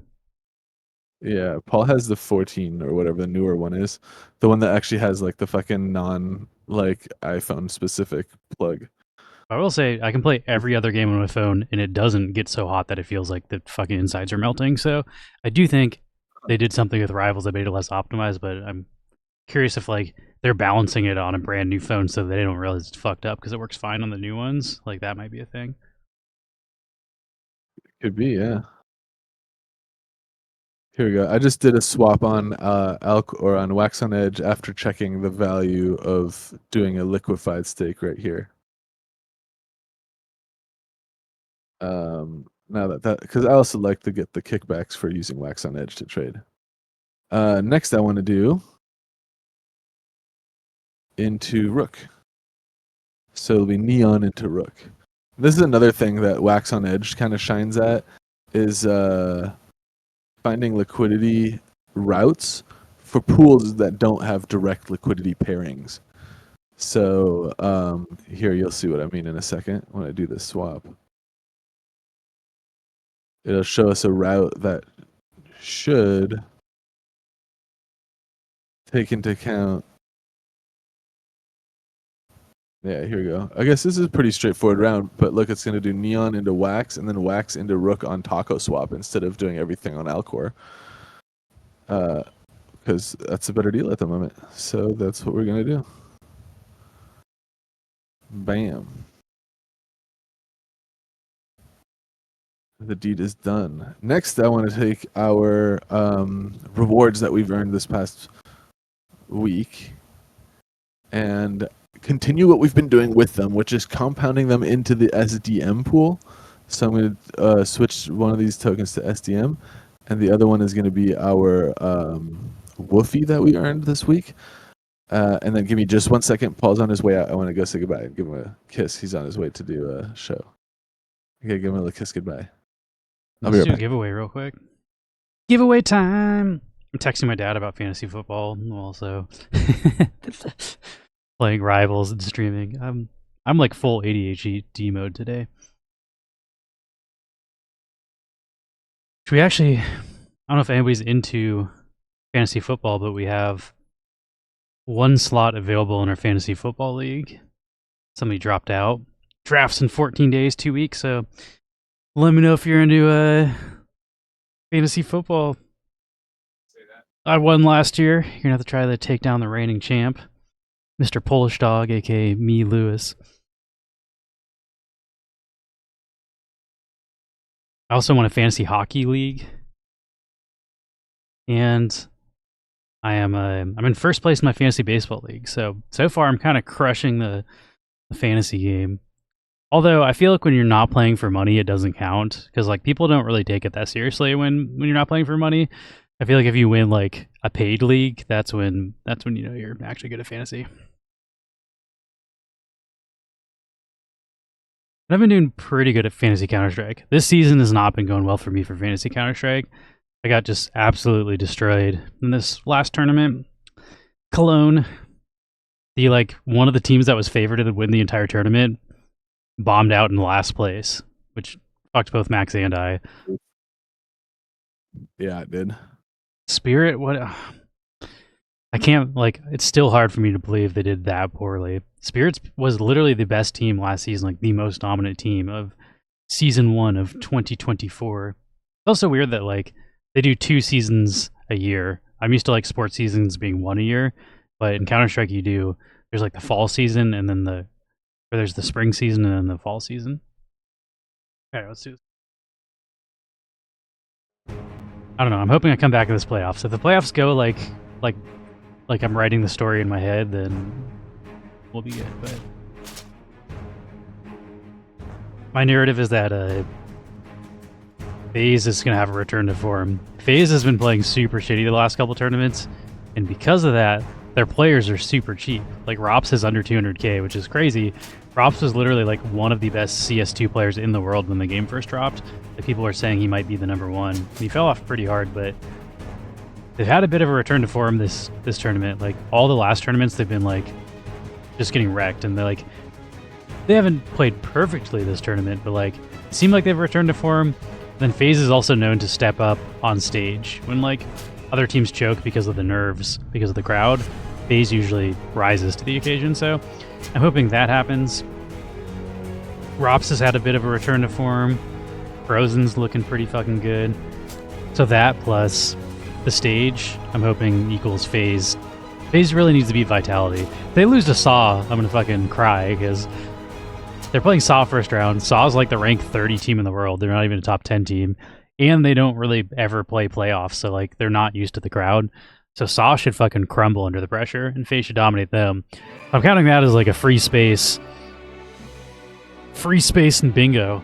But Vitality is the next people they have to play, and Vitality has been solid. Like ZywOo's kind of looking like he's maybe going to be Donk and Monacy for top 1. Like, and ZywOo's also known to have a increase in the second half of the year. Like he usually has like a first half of the year a little bit of slump, and then the second half he powers up. So that's what I'm most worried about, is that can FaZe beat Vitality? Count does not exist. Excuse me? Rexinator 123. I think that exists. 1, 2, 3, 4, 5, 6. Then I'm betting on Navi. Navi, I'm also like, I don't know. The playoff brackets are fucking insane.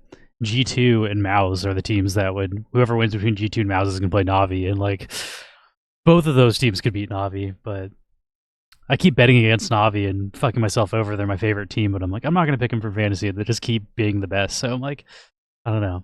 Go with my heart, the team I like the most, and just hope they win. We'll send second and third prizes too. Yuga, you will get 500k.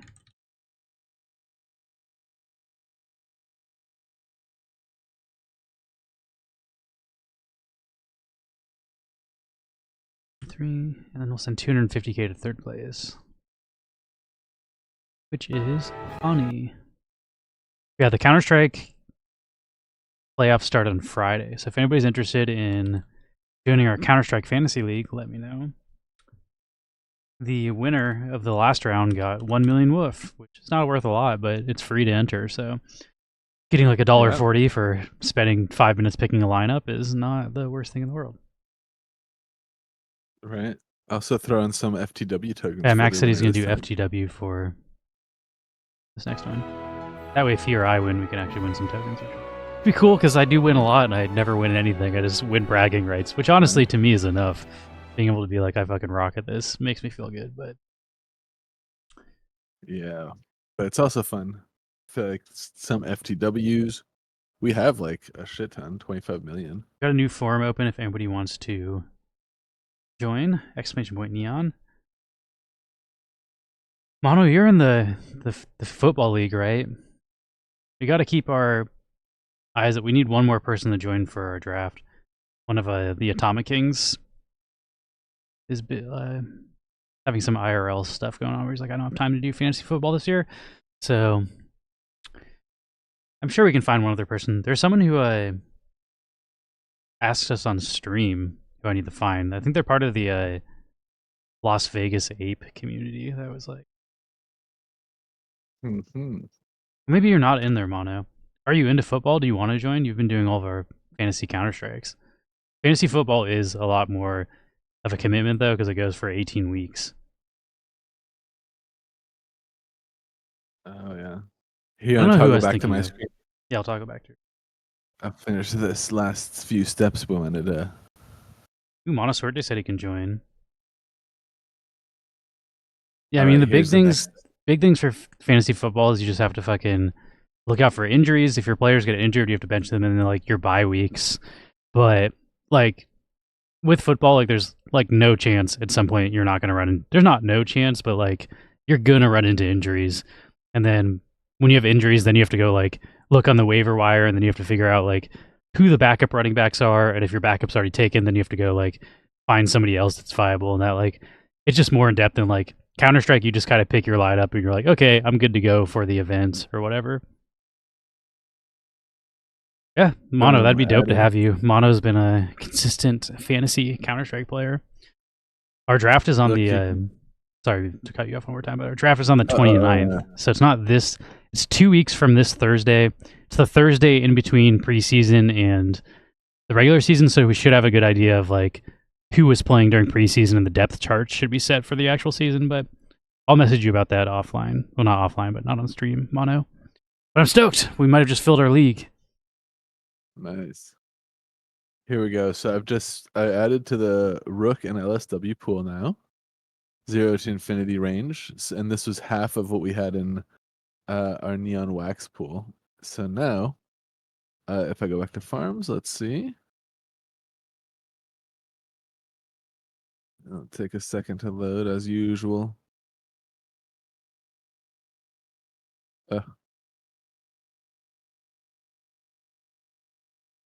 I swear I'm clicking it.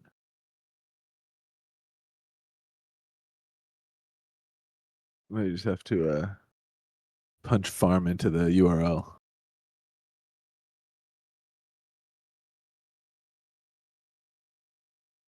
Okay. Oh, I see why. It's because my fucking battery's always dying. There we go. Okay. Now, toggling to what we have staked. Boom. We are earning.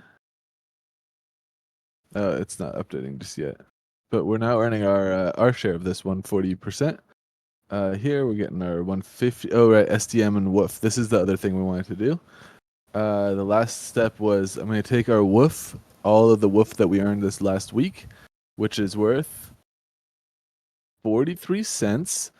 Before I swap half of that into SDM, I just want to see what that's worth in Wax, just because I like to see what we make every week. Just because we started with 100 Wax, it's fun to see in terms of Wax what our weekly take is nowadays, because this has definitely become quite a diversified little liquidity farm. So it looks like in 1 week we're earning 13 Wax. Let's go. That's close to what we were making last week too. So consistently still pulling what we were expecting to be pulling. And what I'm going to do with it now is compound it into the SDM pool. So switching that Wax back to SDM and then doing 50% like this. Swap. We'll sign the swap. You can see here's how the path went. It went Woof to Wax to SDM on Alcor, and then Woof to Bloom to SDM. Or no, I guess it did something else a second ago where it was also on Taco Swap. But either way, now I'm sourced. I'm going to go back over to my farms. So go over here to pools. And then I'm going to click on our SDM Woof pool, which is always being topped up every week so far just from our rewards. So we go to increase and then make sure I have enough. Do we have enough? Not quite. There we go. So do it this way. And now this LP is purely funded from rewards. So all of this, almost $2 here now. All this 600,000, so 1.2 million Woof came just from liquidity farming, and we're now earning with it. So if we go back to the farms, every day we also are going to be making 5,500 more woof with the woof that we've so far, earned just from farming. So that's really cool. So moving into next week, here's all our LP positions. Oh my, here we can now see, actually this is updating. So at the current APR of almost 2,000%, we're making 2 wax a day on in LP rewards, and that, keep in mind we're doing that with 50 wax of total liquidity from our own share here. So our own stake is here 25 LS wax, so you can assume that this is double that, so 50 LS wax, so about 50, maybe 52 or 53 regular wax to pull almost 3 wax a day in rewards. Obviously this is going to be diluted down as more people see this reward pool coming online, so even people who were already staked to the current Rook pool would not automatically have been added to this. So this just went online now. This is why we get in such a ridiculously high APR, but you can see it's trickling in already, so it pays to be early, and we're going to be seeing what this is next week. Obviously we have 30-day runway on this, so let's see how that goes. After that, we're also cooking, like we said, 5,500 a day on Woof in this pool. Our wax booty pool still cooking at 6,600 Woof per day, 4,000 Woof and wax neon still, and our HCC here, almost 10,000 Woof a day. So these farms cooking along. At the same time, we're still over here. We're expecting, if I go, oh wait, no, not like that. If I just do, yeah, I think it'll tell me in the what's this called? Leaderboard. In the leaderboard, how much wolf am I getting per day from this? I'm gonna give this another like 3 seconds before I give up on it loading. 1, 2, 3. And then I thought it would fucking load after I would counted, but no, whatever. Either way, I'm earning 23% on all that. Each day is, oh, here you go, 8,700 like woof per day. It's not bad, but you can see we also have our liquidity over here, almost, so 600 wax, more than 626 wax of bilateral depth here. And then if we go back over to our Alcor, you can see this is about 80 wax, 50. This was about 50, so another 100, let's say 100, about like 200. Like conservatively, we'll call it 225 plus 600, so 800, maybe 850 wax that we've grown to from just 100 wax to start with. So really kind of crushing our objective with this wallet. And this is what we want to do for next week. We'll leave these pools farming. We'll see. We'll check back in next week how it all went. And yeah, I think until then, that should wrap up all the tech stuff we want to do. So basically just took a look at the market. It's looking pretty undecided, very high volatility, kind of indicating some kind of like, indecision, uncertainty in the market. And hopefully we'll see, us pushing in the next coming week here above our weekly support again. But closing below weekly support like this for multiple weeks in a row is pretty bearish, and hasn't happened since this entire bull run started. So we are starting to see a little bit sense of like weakening that is also materializing in a lot more volatility, but we're not getting a clear direction just yet. So we'll have to wait and see what this looks like next week. And until then, we're exposed to some pretty volatile asset liquidity pools that are paying really high liquidity rewards. So I'm all about it. Let's see. And switch back over to our giveaway screen. What happened to the Wax Pooty Wax LP just now? Hold on. What? I'll go Something back to your happened? screen. Yeah. I'm gonna pull it up on Wax on Edge and see. Wax and Wax Booty.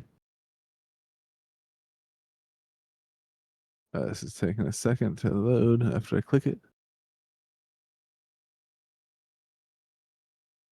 And Wax Booty.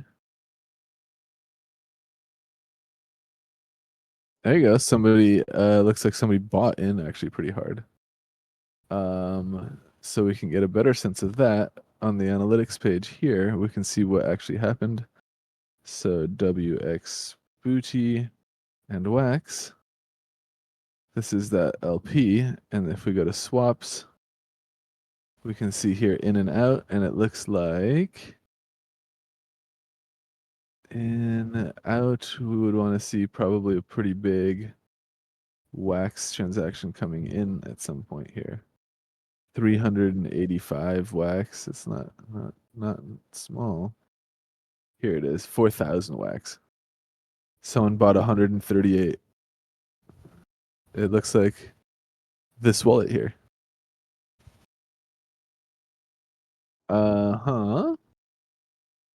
Yeah, that'll do it. $135 jumped into a pool like that. It's gonna give you a nice big jump.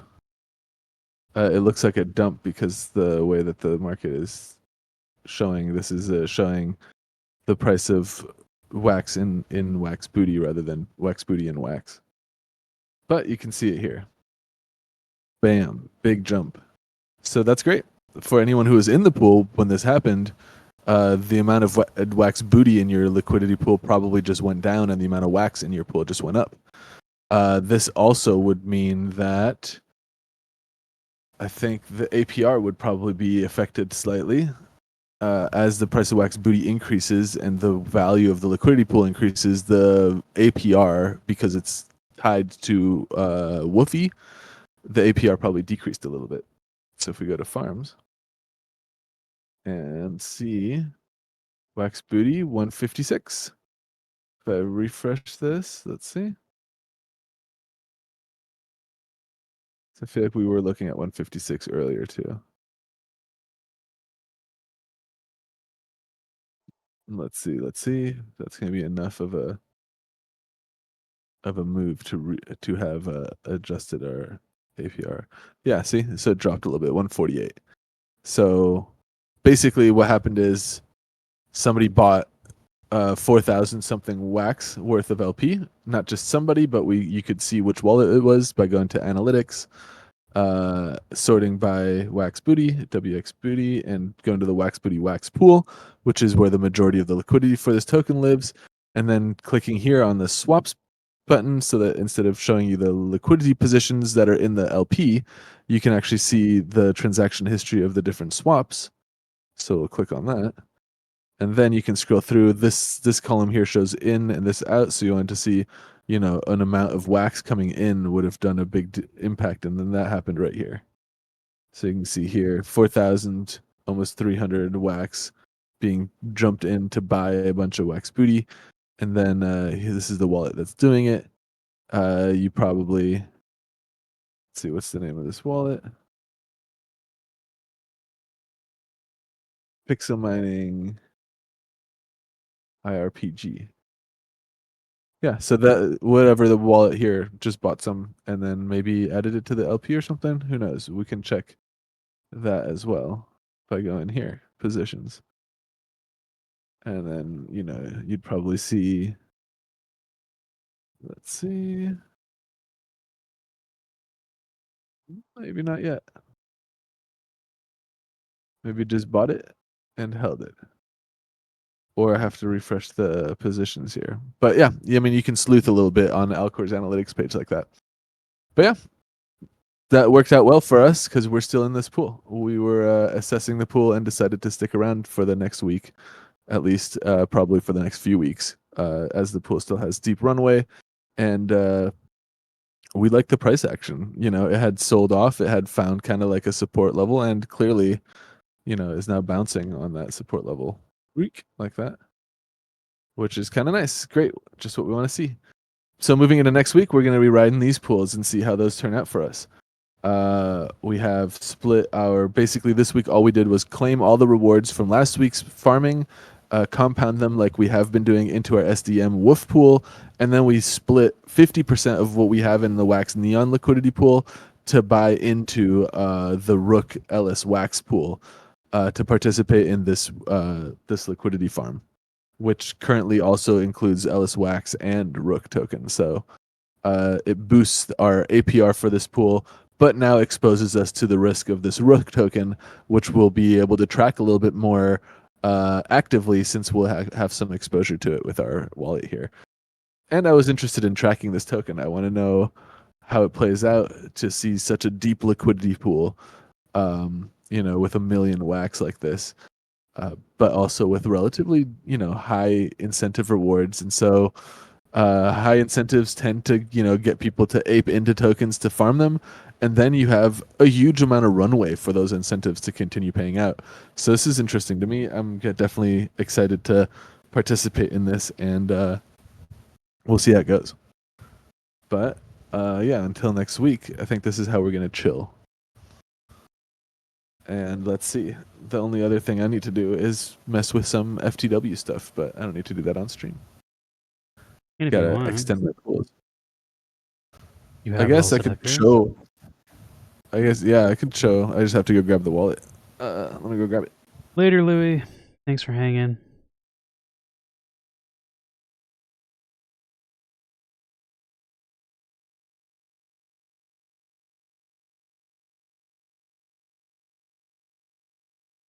Ooh, I'm gonna set my alarm for another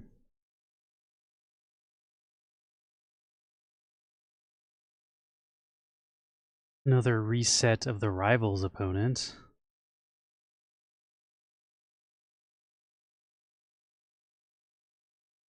The meta right now for playing NFL Rivals is your opponent resets every 2 hours and you randomly get an opponent. The way that you get the reward NFTs is by having the highest score spread. So like the amount of points you win by is very important. And the lower power your opponent has, the more likely they are to have a high score spread. So like the meta right now is every 2 hours people set an alarm and you check to see if you get a worse opponent so you can get a better score in the event. And I just set my alarm because I got a plus 200 opponent. I'm aiming for under 200 for my opponent. I'm probably going to have to play some of these guys just because there's not enough hours to keep doing this. Unless I get really lucky, but Yeah, that's pretty sweaty. maybe I'll do this giveaway and then we'll do your FTW. Yeah, let's do that. Here we go. And here we go.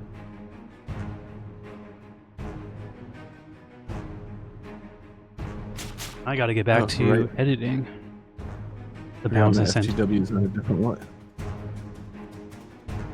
Been mixing, audio mixing it's like a short film of a play that I recorded with my buddy. I did the on-set sound, but now he's having the post-production mixing.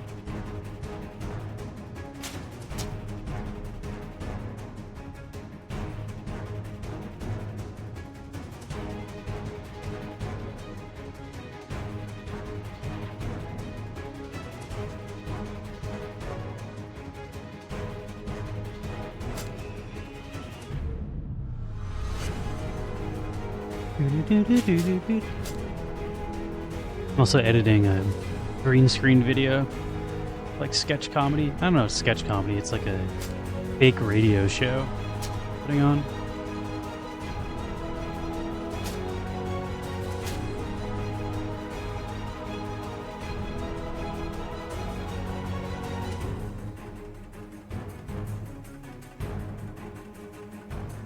Oh! Pennybag spun his way to the dub.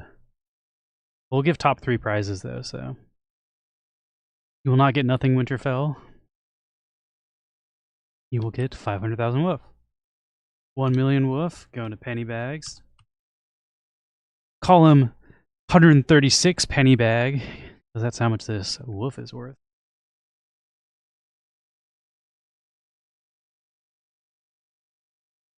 Second is Winterfell. We'll get 500,000.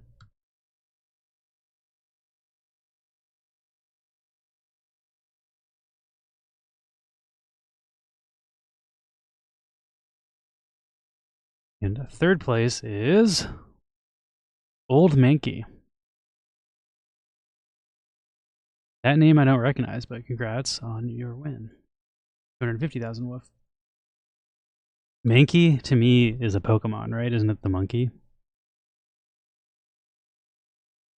Are you named after the Pokemon?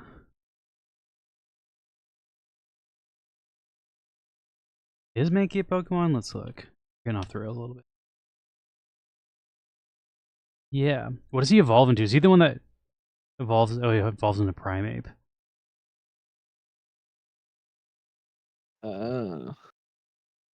I feel like he was like the less cool version of like. I used to always try to get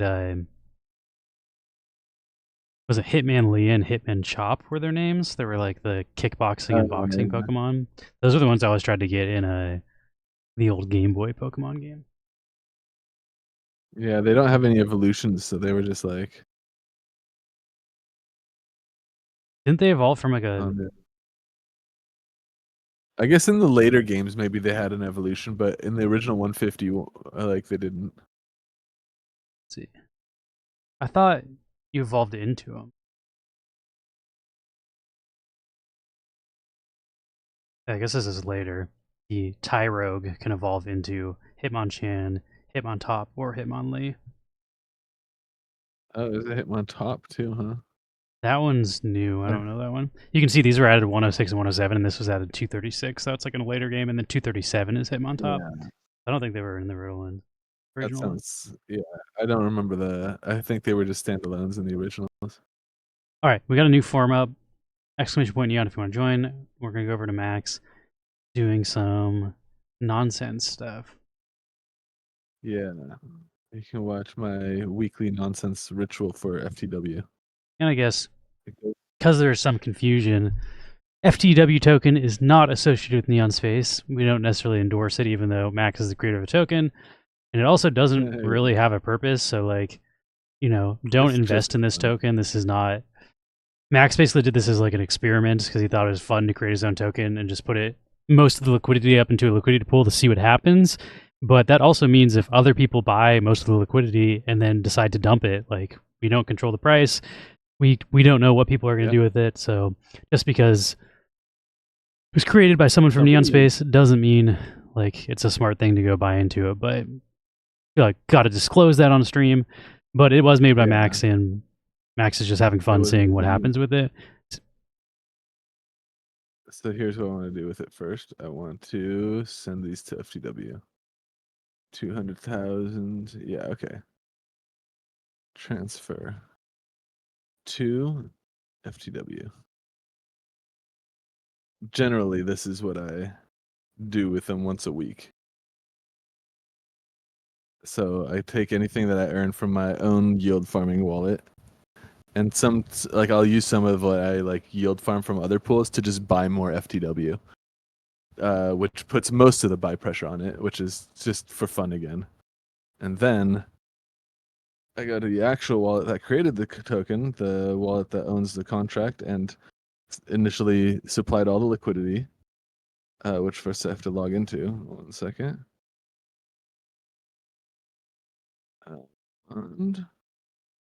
And this wallet, here we go. Connect. This is the FTW wallet. So this is the wallet that like created the token and then created all the liquidity, and then initially added like the way that the token was launched was just by I put up half of the total supply into a liquidity pool paired with Wax, Woof, and Neon, and then I didn't make any announcements or anything. I just went to see what would happen. And so here, this is the wallet now, and so you can see the other half of the total supply, which is 500,000 tokens, still lives in this wallet. I didn't mean to click on that. And then if I go to my pools, this is how it's like now distributed. Initially, it was Wax FTW, Woof FTW, and Neon FTW, and then I had since then like reduced the amount of Neon liquidity in this pool by a whole hell of a lot, so that in case somebody does suddenly tank the price of FTW, it doesn't also take the price of Neon with it. So I took the Neon that it made on the way up, and I sent those to the giveaway wallet for Neon Space, so we could just give those away or burn them or do whatever we decide to do with them later. But either way, that way they're not going to be affected anymore. And then since LSW launched, I split my Wax liquidity close to 50-50 between these two. And then the FTW pool is kind of like, just to have meme coin exposure. Woof is like a big, part I would think of Wax and meme coin culture. So I'm always trying to keep at least like a third of the liquidity of this token paired with Woof for now. And then I have an FTW pool, which is also 0 to infinity. All these pools are 0 to infinity. And so what I do then is claim all of the fees that the base wallet earns over the course of the full week of supplying all this liquidity to all those different pools. So I have to go through and claim all this. And then what I do, sorry, this ledger is more up to date, and I have to actually like read all the fucking transactions I'm signing. My other ledger is more like you can just blind sign everything. I almost want to go back a version so I don't have to scrub through all this shit. Okay, that should be all the signing I have to do for this transaction. Yes, done. Okay. So now I earned all of the fees that were earned from, supplying the liquidity. And since I supply the majority of the liquidity to these tokens and don't plan to like remove it, this yield kind of comes every week. The next thing I do is go to the farms where I have staked into the pools that I'm also incentivizing myself. Since I'm the majority of the liquidity, I also end up earning the majority of these farm rewards. So looking at this pool, for example, I own 99.93% of this liquidity pool. So yeah, it's paying 250% APR, but I get all of that fucking APR. Let's be real. I get 99.93 of it. Looking at the LS Wax pool, so there's a little bit more diversity in this pool. 72% of it still goes to me though. And then the Neon FTW pool, I'm letting this one expire. That was just for launch, like to have a little woofy reward incentive. And again, I don't want to like cause confusion to convoluted with Neon Space. So this one I'm letting play out as it is. And I also only own about 58% of this liquidity. I've pulled it out so that the people who have jumped in are earning pretty substantially fat APR from this, at least for the next 9 days. And then, like I said, I've already pulled most of the Neon from it. So even if everybody dumps the Neon from this pool when this ends, it basically won't affect the Neon token price. Anyway, so these two pools are basically the two farms that I try to maintain. Now that these two exist, the idea is to like incentivize them both on, like I said, on a monthly basis that I top up every week. You can see there's 27 days left in both of these farms, and that I've already earned, X amount of FTW. So what I'm going to do is claim from all the farms. And then for this pool, I might also just like take what I'm earning from my own Woofy farm there. And for now, I'm just going to keep it as Woofy. I think I'm starting to stack some Woofy in this wallet too, to eventually incentivize. Yes, I already have 10 million for a future incentive for the Woof FTW farm in the future. But for now, I'm just trying to focus on building like Wax side liquidity.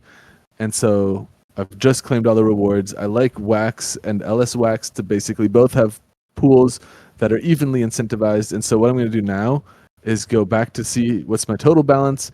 I have about 3.5 million FTW over the 500 million that I just keep in this wallet until a future time when I want to do like a more of a distribution, when I have like an idea of how to give them away in a like fair way that won't just like cause people to dump them. Then eventually I will like start distributing this 500,000, but that'll probably be months and months from now. Maybe, I don't know, maybe never, who knows. But for now, I don't tap into the 500,000, just whatever I earn from my own staking from the month, or from the week, I mean, and from my own like rewards and whatnot. So 3.5 million, I'm going to now add between the two farms I already have open. So if I click on this farms tab, because I own this token contract, I see the actual farm reward tabs like this. And I'm going to take half of what I want to add, which is 3 million or whatever.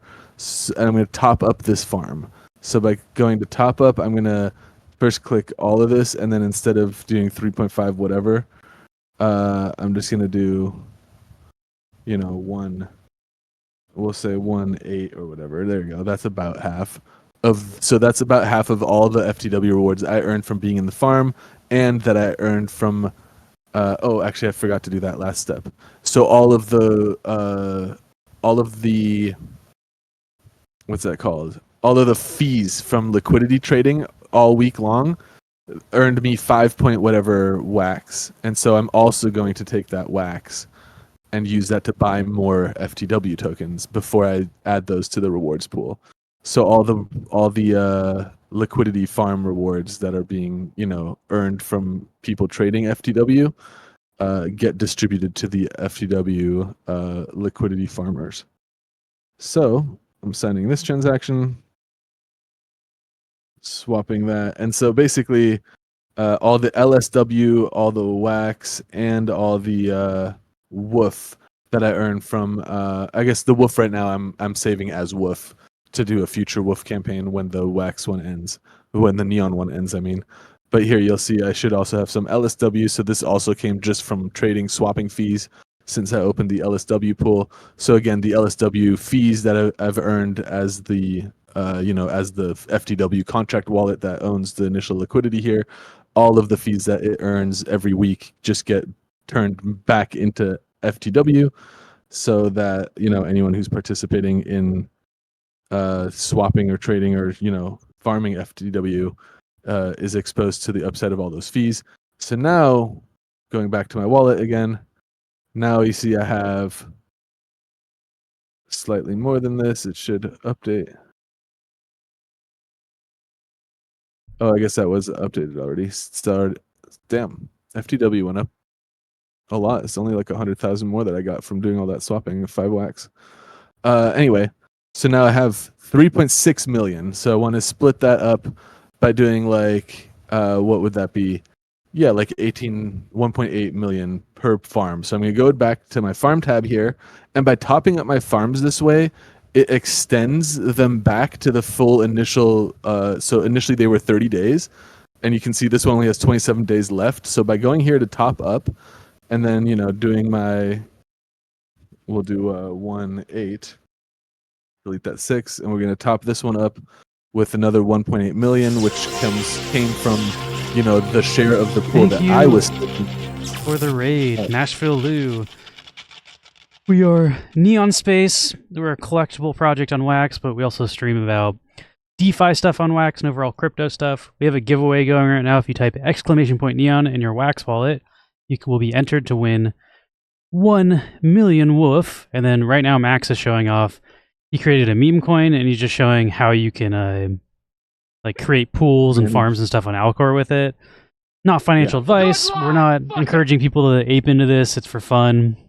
Just basically, I would call this an experiment. It could go horribly wrong, so please don't bet your friggin' mortgage on this meme coin. It's just for fun, and like my goal here is to create a liquidity environment that facilitates volume. So that's why I'm splitting between wax and liquid staked wax. So as the value of liquid staked wax increases, it creates an arbitrage between the liquid staked wax FTW and the regular wax FTW pool, and so then encourages people to buy FTW with wax to then sell FTW for liquid staked wax and capitalize on the arbitrage. And then the goal, that activity generates these trade fees, which I just have collected, which I collect on a weekly basis. I use all the trade fees to buy back into FTW tokens, and then I come to these pools, which you can see now this one's back up to 30 days, and then I come here now, I'm going to top up the other pool, and again I'm just going to go, I keep 500 million, which is half of the total supply of FTW. It just stays in the founding wallet here. There's not a plan to distribute it yet. There won't be a plan to distribute it at all unless that distribution model is either to, one, build value for people who are participating in FTW, or two, build value for a project that is out on Wax. Like for example, if Meta Battler wanted to distribute some like tokens to people through their like game, then I would probably reach out and be like, hey, here's like 10 million tokens to give out, because it would be fun to give them out to people who are actively playing, stuff on Wax right now. But other than that, I don't really have a plan to distribute the remainder of this. So again, I'm just going to extend the farm.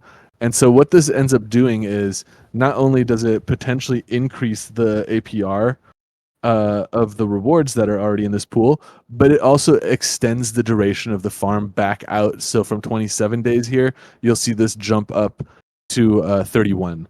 And so what that means now for the people who, if I go back to my farm here, all of the positions I already have staked here, and you can see are now still staked, still earning. And so you can like stake once, and even though it says 30 days, the plan for this is to continually every on a weekly basis do this kind of claim. And if I miss it for 1 week, it's okay. I have a whole month before this rewards run. As long as I do it once a month, I can basically renew these stake rewards indefinitely. And like you see, the vast majority of this APR gets maintained by the fact that 99.93% of it gets paid straight back to the FTW wallet, like the Treasury wallet. And so every week, the Treasury wallet here claims all the trading fees as well as all these, rewards, and just adds them back into those pools. So everything this wallet is earning here, so every day it earns 700,000 FTW tokens. Those just get redistributed back into the farm on a weekly basis. So yeah, we'll see how this experiment plays out. And like I said, right now I'm focusing on just incentivizing FTW Wax and LS Wax. Once the Neon farm here ends, I'll probably add a rewards pool paying out Wolf tokens to a FTW Wolf farm as well. But until then, this is going to be the plan. Just continue to like take all the trade fees, buy more FTW, and stack it into this. And like you see here, when I look in the wallet, 500 million, 500 million of the token, which is half of the total supply, is in this wallet. And then the other half of it is in circulation. I put it all into the liquidity pool. It was all just available for anyone who wanted to swap for it. That's the only way it's ever been distributed, other than a few things that were given out, like the Neon Space giveaway wallet got gifted 25 million tokens to give out. Some of those I think are going to be given out in the next Counter-Strike tournament if you're playing with us for fantasy. But again, the whole idea is just that they go to people who are actually like part of these communities. And in the meantime, I'm personally just having fun like making these farms, creating this like ecosystem around this token. And then I use my own like farming rewards to kind of buy back my own currency too.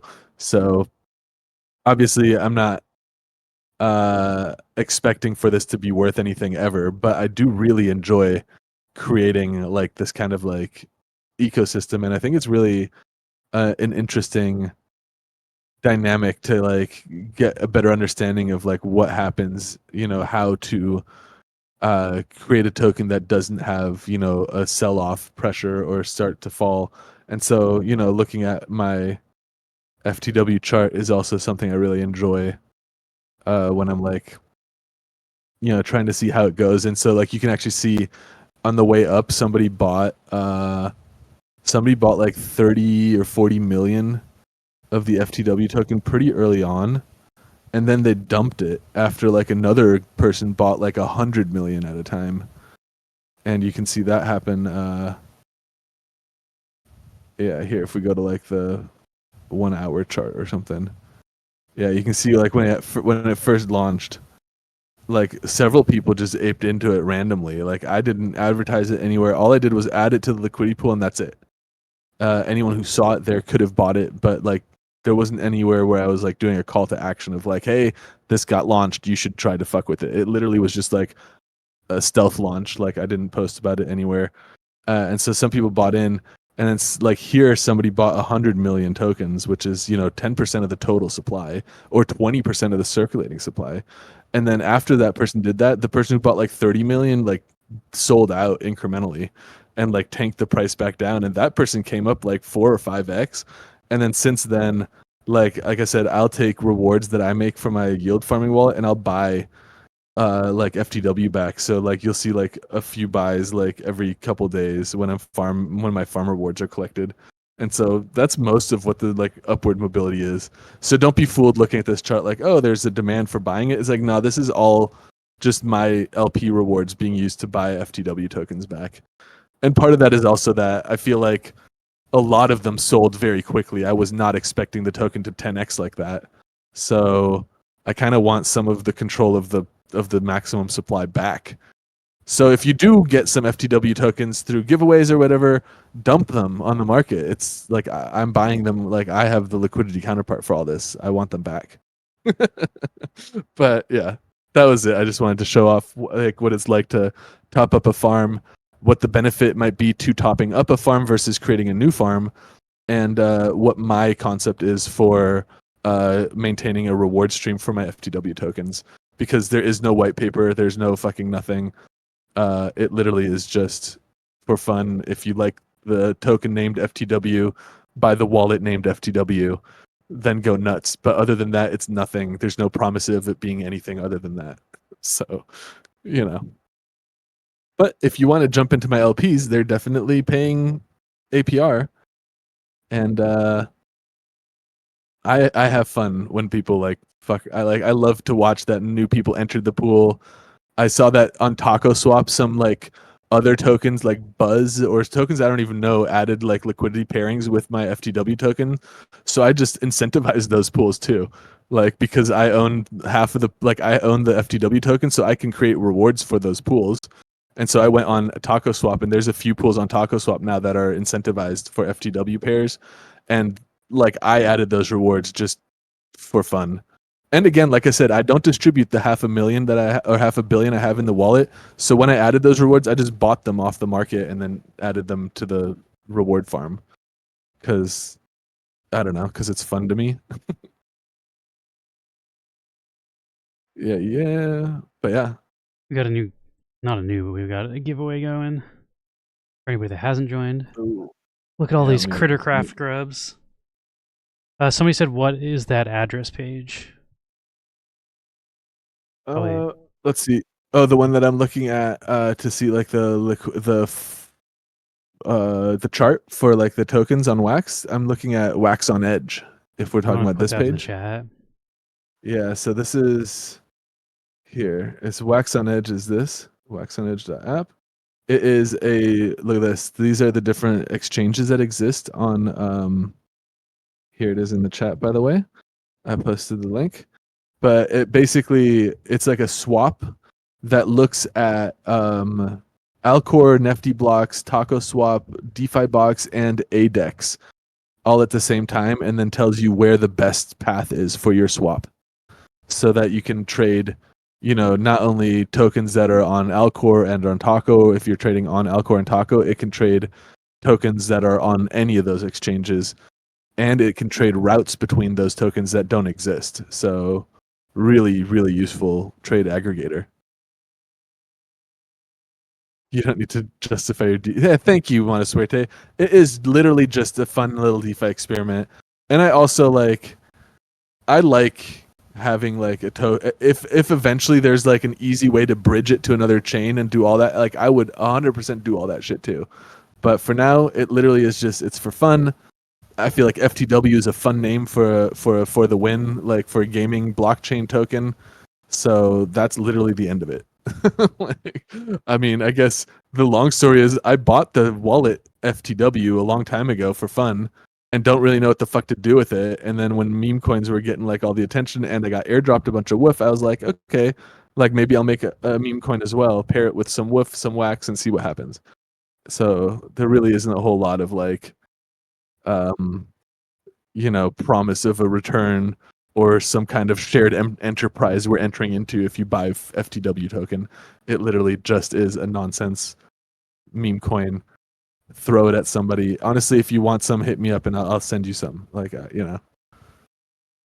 like a few people hit me up and I just hit like in the early days, I think Ugo was the first person to ever like mention it at all when we were chatting and something. I just sent him like 10 million or something like that, or at least 1 million. A few million maybe, just to like, here, have some. But I feel like that's kind of the point of meme coins at all. Is like I remember my first experience with meme coins was Dogecoin back in like 2015 or whatever, and like the way it worked was like I was like, "Hey, what is this?" And immediately someone in one of the forums was like, "Here you go, have some Dogecoin." It's not, like immediately just throws it at you as like a have fun with this. Like it's not like a go make an investment at this buy this. It's like nah, dude. It's like you want to know about it? Here, have some. So if that's I don't know. Hit me up. I'll send you some. I got a few 100,000 I can spare at this point. They're getting a little more pricey than I want them to be, so I honestly feel like I need to distribute them a little more so people can dump them. Like, there's really nobody out there dumping them. The guy who bought 100 million added half of his fucking supply to the stake pool. There's a wax farm staker, and so he's earning a shit ton of stake rewards too. Which I'm like, I also have half like 550 million in that pool staked for my own wallet that I bought, but now it's like I can't pull it out because then I'm like losing I'm losing ground to the other guy. I don't know. I need to entice this dude to dump on me again. I feel like at this point, if he sold, he would definitely be up like 2x or something what he paid for his tokens. But we'll see. I also have been creating like asymmetrical liquidity with stablecoin. So like I don't have the FTW side of the pool, only the USD side of the pool. So once the FTW falls to a certain price, there's a bunch of buy pressure that doesn't have sell pressure on the opposite end of it. But we'll see. All this stuff is just experimental DeFi stuff for me, and you should 100% not participate in this unless you're just trying to like experiment and play around with dumb shit.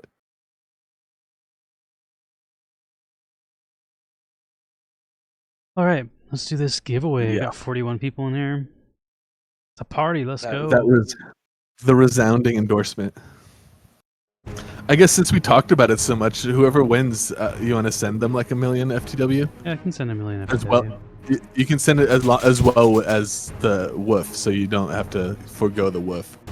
But I feel like send somebody some so that they can fucking dump it on me so I can get some of these back. The price just keeps going up. I need the price to go down. Devs, do something.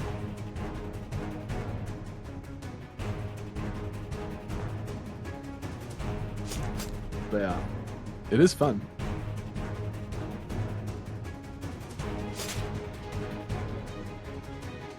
Damn, 3 gold trails. Whoop. Well, there goes 2 of them.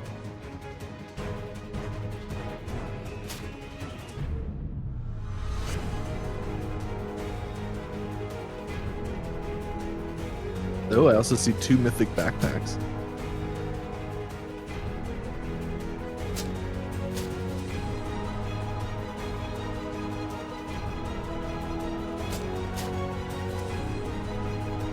Oh, baby, I'm still in it. Oh, shit, I shouldn't be talking. It's coming from me now.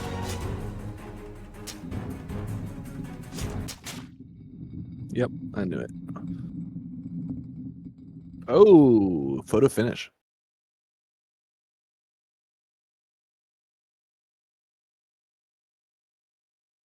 Congrats. Caesar won the million. 2 million, you get 1 million FTW and 1 million. Yeah. Woof. There you go. You're the first person to ever win any FTW tokens from a stream that I'm aware of. Yeah, I mean, other people could have given away, but from our stream, Yeah. you can say that for sure. Yeah. Here we go, FTW. 1, 2, Send it. 6. For the $1.70, that's worth more than the woof. Let's go. Yeah, it is. So be sure to dump it right away. NF Team is going to get 500,000 woof. I guess you could stake it too. There's a staking pool. You can earn more. The rewards go for a full year still, so. And Ooga is going to get 250,000. Oogs. Home dog, he'll dump it right away. That's a true friend. I appreciate that.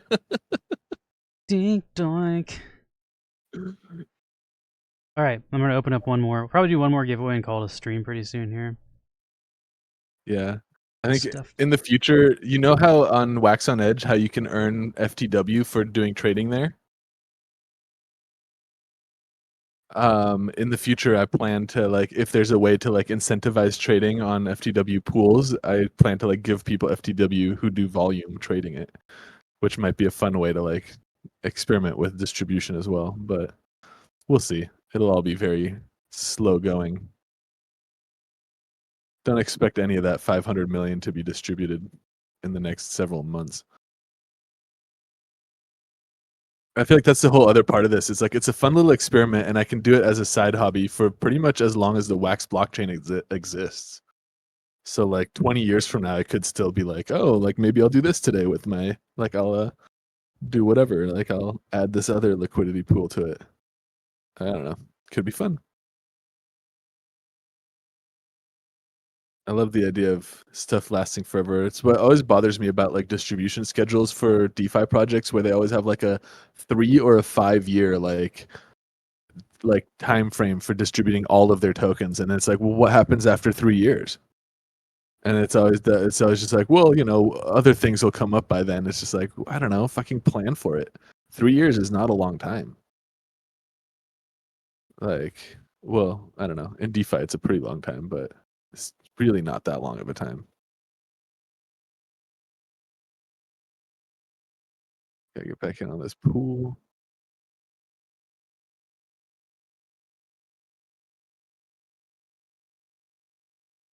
Yeah.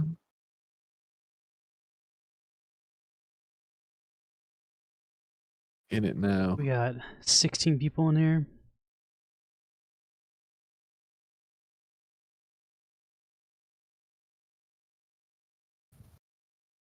The homies. We got 52 people watching. Thanks for hanging out, everybody. Yeah. We appreciate it. We stream Wednesday through Friday, so we'll be on tomorrow and Friday as well if you like these sort of giveaways. Also, feel free to join our Discord if you want to. We post live. We post when we go live there, so if you're not always on Twitch and wanna see when we go live, post in there. Also, we have like a crypto channel where people are discussing meme coins and stuff, and then I also rant about Counter-Strike and stuff in the Olympics, so if you're into that sort of nonsense, come hang out and chat with us. Yeah. We gotta get the next Counter-Strike fantasy going too. Yeah, I mean, I have excited the for that. league starts on Friday, so if anyone wants to join Counter-Strike Fantasy. Yeah, I'm excited for that too.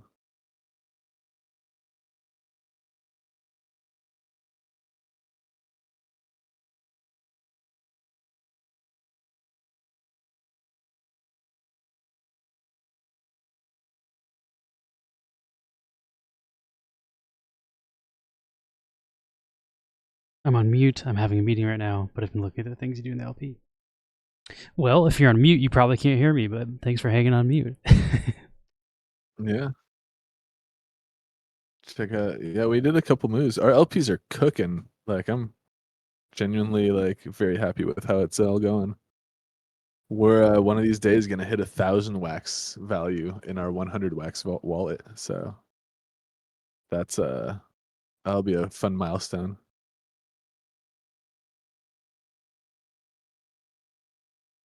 Maybe take like an amount of it and like add it to the LP rewards or something.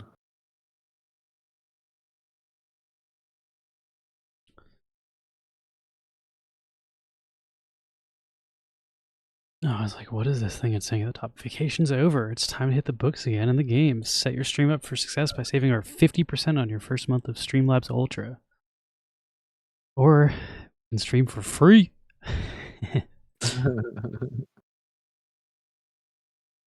Peter Force says, I'll check out the pool with fees returning directly to the pool, especially over 99%. My opinion, most of the market is a meme anyway. No dev on chain meme. Yeah, I figured, I don't know, it's fun because it's like, that's a way I can keep paying incentives to those pools pretty much indefinitely. And by being the majority of the like reward like earner in that pool, that basically just recycles those rewards indefinitely as well. I'm also not a It's a huge fun fan experience. of all the meme stuff, but the fact that you don't have a tax on it is a selling point for me. It's kind Yeah, of there's no tax. There's no. It's also 50% of the entire supply was immediately just launched with no announcement, no and nothing. It literally is just because I feel like a stealth launch. I always liked tokens that do that, where they're like, "Oh yeah, we just dropped the liquidity into Uniswap," and then like that's it. Anyone had access to it. There wasn't like a there's drop no countdown. ICO or Off. token presale or like Yeah, bidding or any of that nonsense. yeah, nothing. There's I no don't. sell of it. There's no call to action to buy it. It literally is just like, oh, whatever. Like, there's all these nonsense tokens out there. Might as well have one that's just like, yeah, what is it? It literally just is FTW for the win. Like, that's it. It's just for shits. There's. I don't know. I think the token taxes are kind of nonsense. Like, why should I lose Yeah. tokens sending it from one wall to another? Like, sort of like defeats the purpose of like owning. I don't know. That whole thing I'll just say doesn't make sense to me.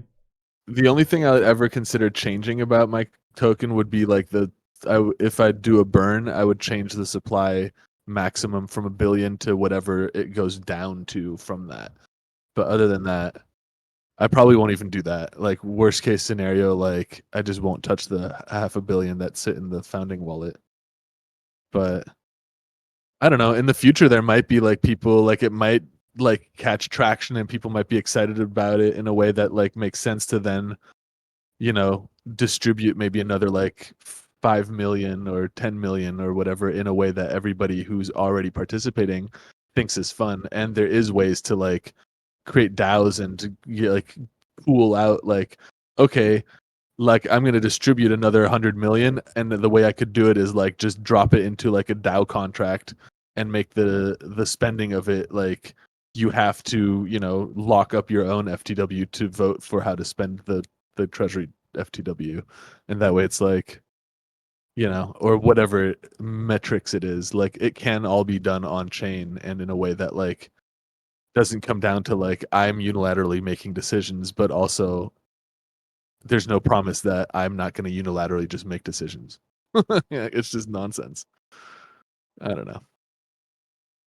I do like ultimately though, I like not having taxes on stuff, and then I like having a project that has a treasury that can in the future use its funds to like participate in things that are beneficial to the entire community. Like if someone creates a new game or some new like a new DEX protocol comes online that like you can use your tokens like for example like a curve style DEX where you can pay bribes to voters to then get like incentives paid to by the DEX. That might be something that the treasury decides to do, but other than that, like I don't know, or maybe just doing an airdrop again to like to people or something like that could be fun. Who knows? It is, yeah. Walk the grid. FTW is just a meme coin that I made that I just basically stealth launched half the supply, and other than that, it's basic. That's it. Like it's just it gets incentives that I renew once a week based off of the liquidity volume like fees that it's earned. So I just use all the fees it earns to buy more FTW and use the more FTW to continue to incentivize the liquidity pools. And that's pretty much it. There's nothing more to it. Oh yeah, bribes. I don't know. I feel like in the future it wouldn't be absurd to me to think that like someone's gonna launch some type of like DEX similar to like Aerodrome or Curve, where like if you hold the DEX tokens, you get to vote on what pool gets paid more DEX token rewards, and the pools that want those rewards then have to pay, bribes to the people who are voting for those rewards. I feel like that type of exchange exists at a huge scale on several other blockchains and is really a lucrative, like competitive kind of like bribe market. And I'd love to see that on Wax. And if something like that launched on Wax, I would absolutely in my personal wallet buy into those voting shares and maybe use like a portion of the FTW wallets to bribe FTW LPs on a new DEX like that. But we'll see.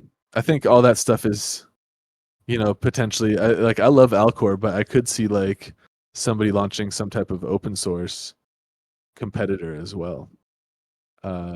Like Taco's fun, but Taco hasn't really developed much, and I think like I wouldn't consider it a serious competitor on the DEX scene. Same with like DeFi Box, where I feel like DeFi Box is even a little more advanced than Taco, considering that they have order routing, where like an order can be routed between liquidity pools that aren't directly paired with each other, where even Taco Swap struggles to do that. But I don't know. We'll see what happens on Wax. Right now, honestly, Wax on Edge solves that problem anyway, because Wax on Edge will route for you on Taco Swap.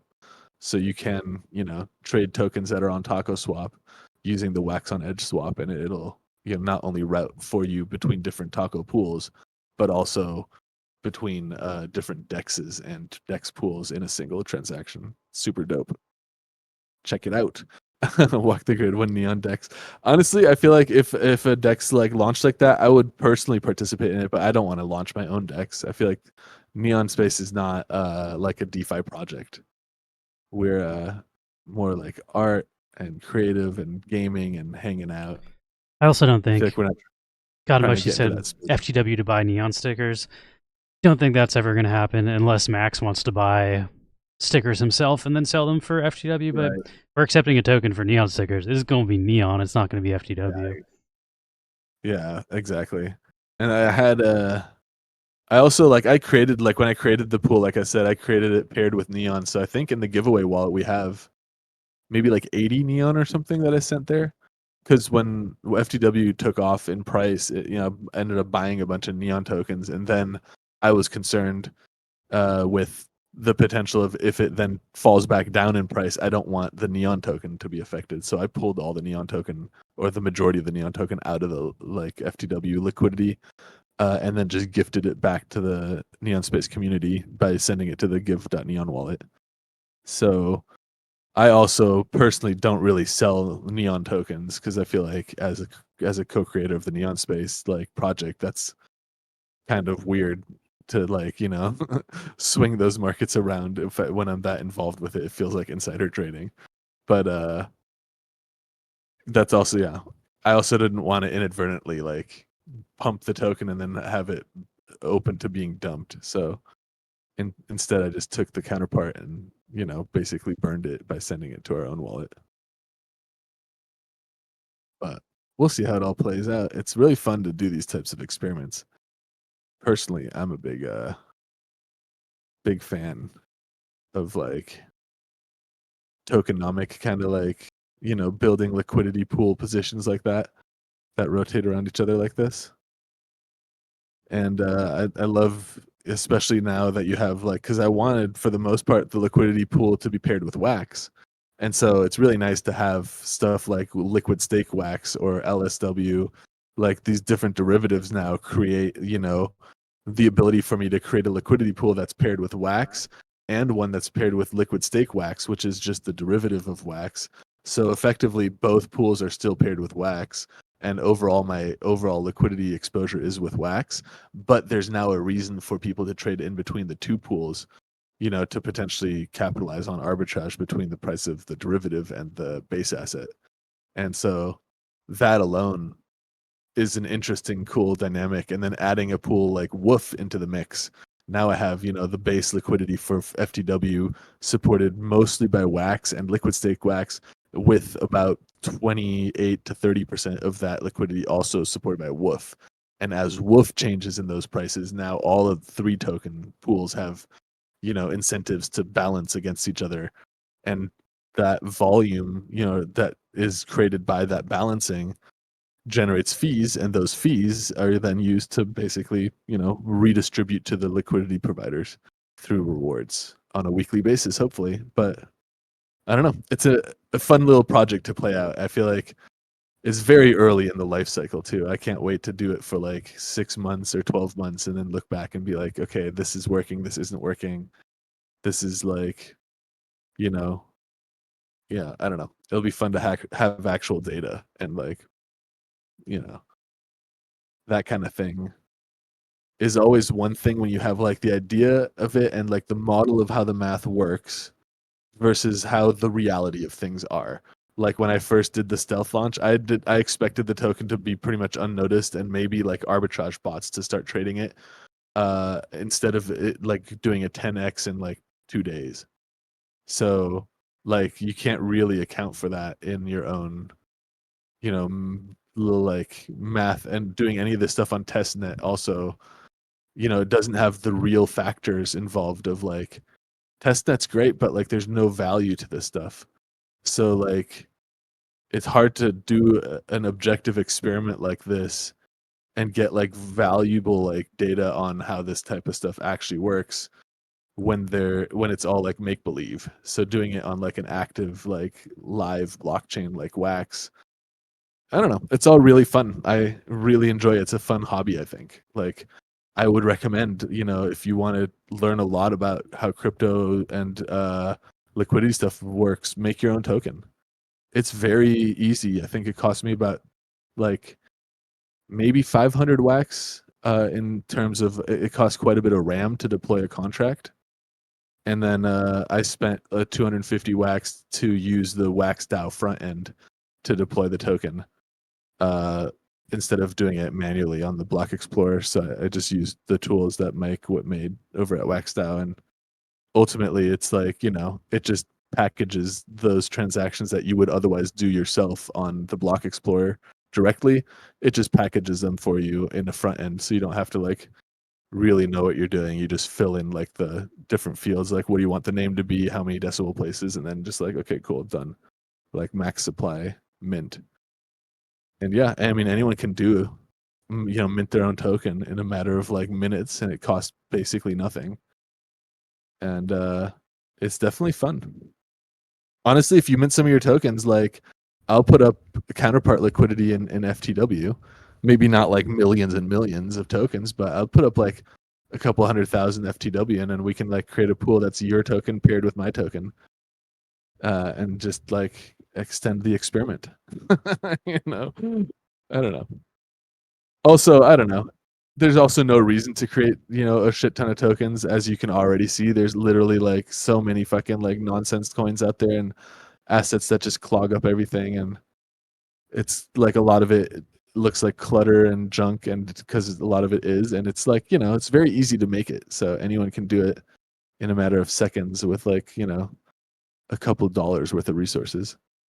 So it's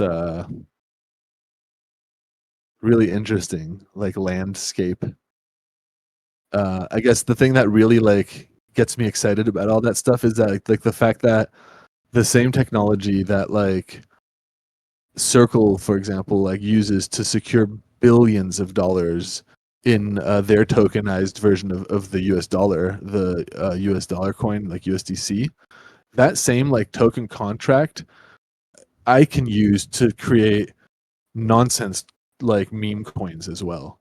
And so it's like this really interesting industry where like extremely legitimate, like massive business things exist on the same, you know, fidelity, like technical fidelity caliber as like shitcoin meme nonsense. And that's so funny, and like I don't know, really it's cool to me. Like, you know, it's almost like you can anyone can issue a stock ticker on the New York Stock Exchange if they like, if is like the thing where it's like, oh, it's like I could list FTW tokens, which I literally minted out of thin air, and I'm just using as this experimental thing, and I could list it right next to Disney and Sony and Apple. It is kind of like what it feels like in the crypto world, because you know, like you literally can. Like I have several tokens I minted on the base chain, like Apes Together Strong. ITM is another like meme coin I made there, and like they're trading on Uniswap. Uh, you know, right alongside all the other billions of dollars in liquidity that trades on Uniswap, which is like a major exchange. And again, anyone can do it in a matter of minutes. It's such an interesting space. So the whole like duality of like the legitimacy of something and the illegitimacy of something else that trades right next to it is very interesting to me, and I really enjoy the crypto space quite a bit, if you can't tell. Over 2 million tokens now. Yeah, exactly. So it's like, I don't know. Why not make your own? Is almost what I think is like there is so many tokens that it's like, I don't know, everyone's doing it. If you want to learn how to do it, learn by doing. And if you don't like if you give like I don't know, as long as you don't like advertise stuff to people or promise people things you're not going to deliver on, I see no problem with people making their own assets and trying all this stuff firsthand. I honestly think that it's like learn by doing is valuable experience, and it's really like worthwhile. Like I've learned a lot doing this crypto like token stuff, and I'm pretty deep into crypto already. Like I don't know, and it's also fun. Like you have your own little like thing. I mean, I love like having an NFT collection too. It's great. I've definitely shown that to people. Like it's like, oh, look at this, and being able to pull up like libraries of like images and different like rarities and sets that we've done over the years is really cool. So it's like in the same way, I'm excited to see how like maintaining a little token project like a meme coin project on the side like FTW can evolve over years. We'll see. Um, you know, at the end of the day, it's all just worth whatever counterpart liquidity is available at the moment, I guess. So, we'll see how it plays out. Let's see. Monastery says I'm going to make a token where there's only a max of 1 and can't only be traded in whole values. You can do that. It's so you just set the decimals to like the precision to 0 so that it has no decimals. And then set the max supply to 1. That would actually be kind of hilarious, although like very pointless. I don't know. It's funny still. I don't hate it. 1 of 1. 1 of 1 tokens. I remember somebody back in like 2000, like oh man, 15 or something, early days of Uniswap. Somebody made a token that was just called 1 million, and it was like the total supply was 1 million, and they put out like 1,000 of them paired with $1,000 USDC, and then just like it ended up trading up to like being worth a shit ton of money. I remember, and it was like then they created a token called 1 billion with a cap of 1 billion, and they paired it like the 1 million with the 1 billion tokens, and the whole thing was just fucking stupid. But like I don't know, why not, right? I mean, that's kind of like the tools are in your hands, and I feel like no one's gonna start out and create like the most epic thing from like never having created anything before, so might as well create something, even if it is just a stupid token that only has a max supply of 1 and can't be divisible. Like, I don't know. It's pretty funny. Like it's also like what you could do is like call it a hot potato or whatever, and then like see like if you can get people to pass it around, and then the whole thing is like you can just see the block history of like who had it, and I don't know. You can do weird shit, like you can do whatever you want, with it. So it's like the tools to create anything you come up with are there, and that's I think the thing that's really fun about it. Like that XPX token that I was messing with a little bit, like they have some weird there's like a weird game, I guess, where you like vote for either like of the presidential candidates using like tokens that you get paid for participating in XPX liquidity pools. But it's like I don't know. It's stupid and silly, but it's fun. I've been doing it a little bit, and it's like the way the XPX token is pegged to the Wax token is interesting to me. So like I don't know. And I mean, I've seen the guy posting about it who like made the game or the token thing there. So it's like I'll play along with it because I just like it when people build stupid shit on Wax. And it's almost the same when I see like who's buying my nonsense meme coin. And it's literally like people who are like, "Oh, I just like the name." Which I don't know. That's fun to me to see that like that those people exist and those communities are like around. That's just fun. I don't know. Plus, yeah, you can come up with your own, flywheel type of like liquidity incentive reward program that maybe builds value for your assets and see how it works. See how it works on an actual like platform with real like money attached to it and actual people and open, market conditions kind of. That's all really cool to me anyway. The fact that you can do that shit, like, in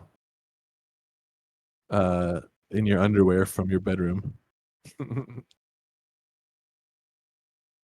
I guess the precision to 1, maybe. I'm not sure if it would be 1 or 0 to get it to not have any decimals. Maybe 1. I don't know if it counts the like 1 space as 1 decimal or if the 10th decimal is the 1. I'm not sure. I'd have to ask someone more blockchain savvy. Which is also why I used the waxed out front end, where it's like, I don't know, I don't want to deal with doing the shit myself on like a block explorer. So paying the like 250 wax or whatever it costs to whitelist your wallet to use that token creator was pretty inexpensive compared to like potentially fucking up deploying a contract, because when deploying the contract, first of all, you need a decent amount of like staked net that you normally don't need. Like everyone needs CPU, but net is what you need to deploy a contract, and it's not that much. It's maybe like 100 to 200 wax or something worth of net staked, but then the contract itself requires RAM to be published to the blockchain, and it was like 300 to 500 wax worth of RAM.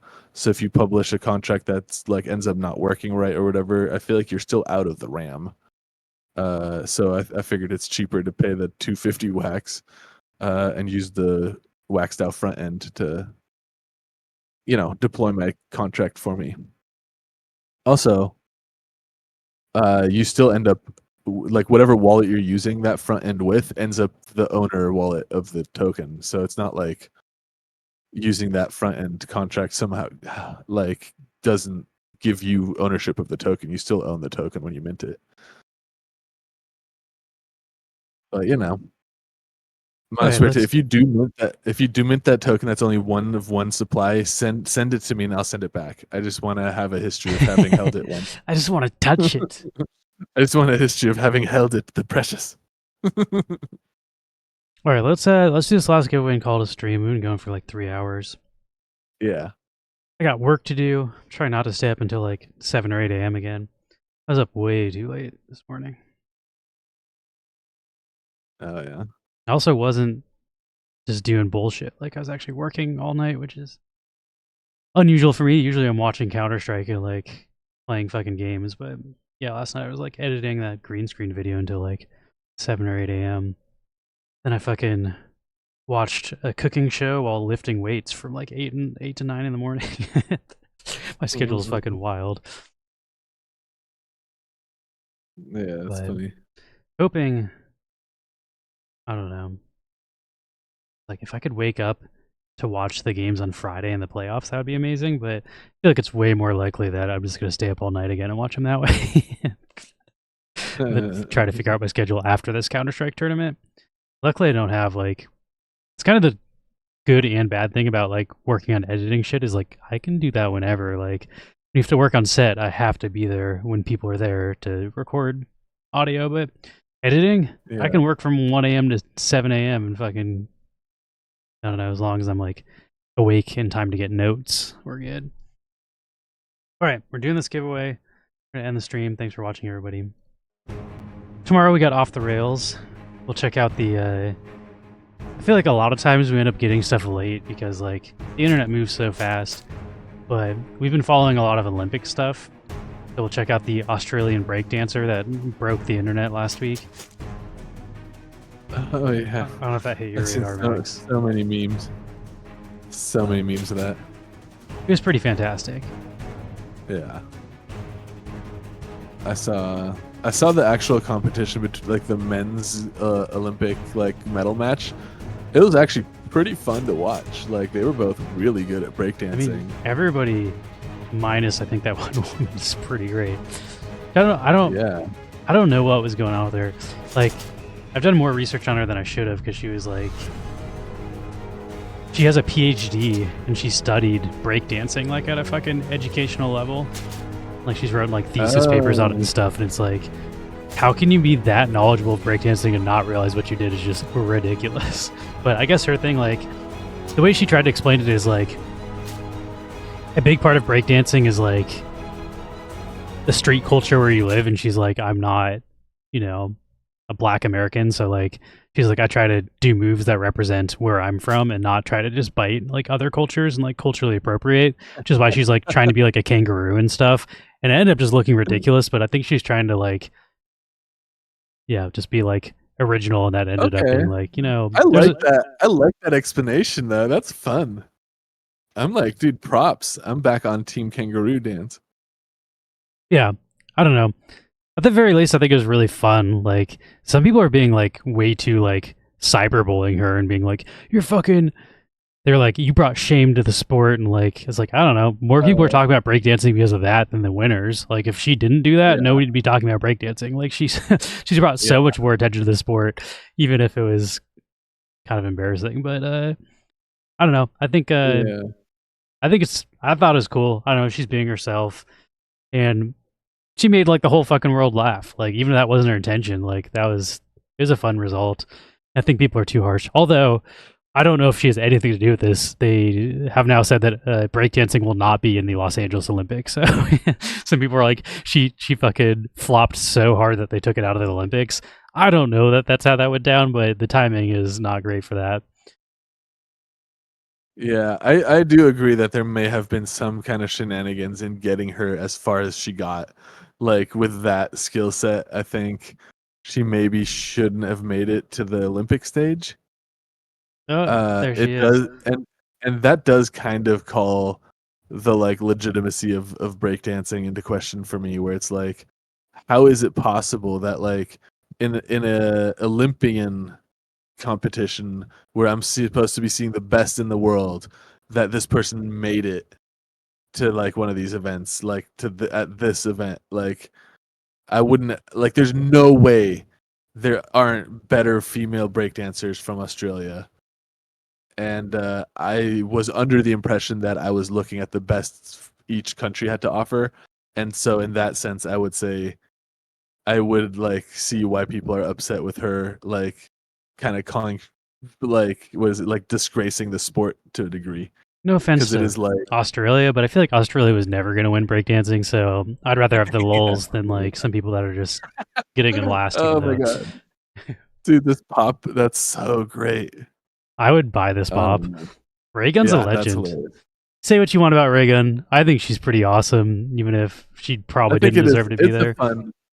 It's more of a fun than an upsetting moment, but I do think that like it's a little perplexing. Like, how did this happen? Like, I see in the chat someone said that there was like something rigged along the way. I would believe that if that she's not. I've seen some videos of her breakdancing outside of like the qualifiers, and she honestly, like, people clip the moves that were horrible, but she's not a horrible breakdancer. Like, she did a move where she like spun on her head and shit. Like, I don't know. Like, she can do some of the good moves. It's just like the one where she's like wiggling on the floor like a fucking worm, and then the kangaroo. Like, they cut around the stuff that she did that wasn't so awful. Like, all the like the compilations you're seeing that are GIFs are like of all the bad stuff. But like, yeah, I don't know. She's not as horrible as the clips make her look. I love the squeaky sneaker sound that gets added on top of those clips to like. Oh man, it's definitely like, I don't know. I can see both sides of it. Like, I find it more funny than like upsetting, but I could see why people would find it this like move shameful. Yeah, it's always like, this is my dog after the shower. People are like, she has the same energy as if you have like a 6-year-old and they're like, hey mom, look at this. Like, yeah, the kid just like, that's a pretty fun. I don't know, but there's some controversy over how I'm she got thankful selected. for it. Okay. I don't know. She's like one of the top Olympic memes. She and the guy that the guy the guy that shot the guns with no like ear protection and stuff that everybody thought was Oh like. yeah, that guy. I was thinking of the pole vaulter who like Yeah, he's on there too. Maybe we'll look at some of those. I've seen like the 12 best moments of the Olympics, 12 best memes. You see the one where like I think it was like a Chinese girl, like it's like a thing where after you get a medal to bite it to like show that it's metal, like when you're on the podium, there's like two Italian women doing it, and you can like see there's like a frame by frame, like the Chinese woman looks at her and like doesn't understand what they're doing, and then copies them, but like the way she does it looks a lot goofier than the way did it. Yeah. Also, America was number one. We ended up being China, so number one. Number one, baby. Let's see No if I big can deal or find that. anything. This I like The this guy who one. lost because of his thigh. Oh yeah, that was the pole vaulter. The You see Rex he was this? talking about. That's pretty good. Yeah, that's fun. Chinese, Italian, Olympic. Let's see.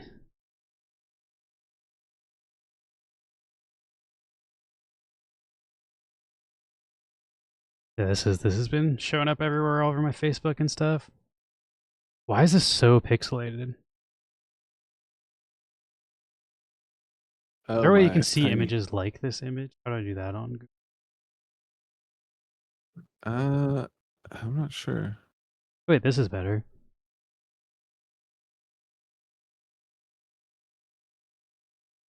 Oh, I There we did go. get a new light. You see this one though?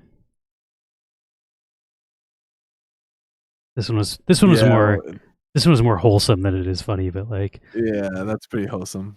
That's cute. I saw some like good drawings of it too. She's like learning the tradition in real time. Yeah, there's a bunch of people like saying the Italian women are jerks for doing that to her. I was like, what the fuck are you talking? Like, I don't know. What do you Everything mean? on Facebook is so divisive. Like, even this like special happy moment, like people are fighting over. I'm just like, what? Like, can't y'all just That's fucking cute. be cool? Like, I feel like what's happening is that like the Chinese athlete was unaware of the biting the metal tradition and saw them doing it and then joined them. yeah, but It's like very people are like, cute. oh, the Italian women were leaving her out and like excluding her, and then someone's like, yeah, you think they can speak Chinese? Like, how are they supposed to tell her in a language they don't speak? Oh, by showing her, which is exactly what they did. Like, shut the fuck up, people on the internet. People online are so mad. People This just like, is just like it's a cute moment. yeah, it's like, but it's like crazy that even this moment, like, people is divisive. Like, everything on Facebook is divisive. It's crazy to me that like people just Yeah, fight about everything. The bots hate this one thing. I wonder if I can find. There's like a cool animation for this. Metal bite cartoon. That was this. I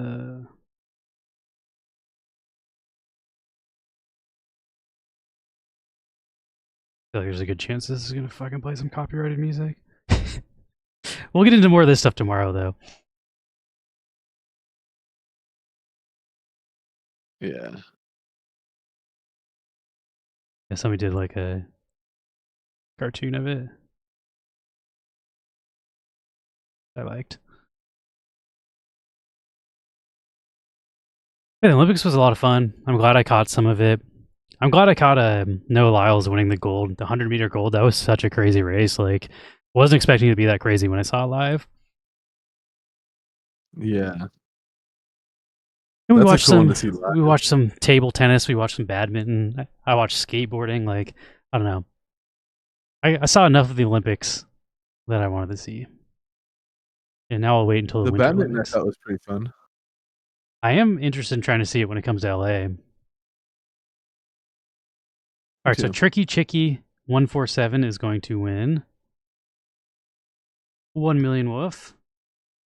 Should we also send them 4 to win? Oh yeah, do it. You will also get 1 million for the win. FTW token. Bam.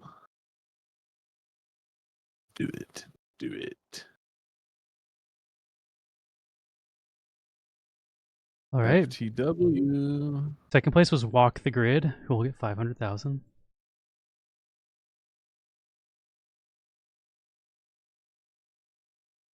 Oof. Stomach's been all fucked up today.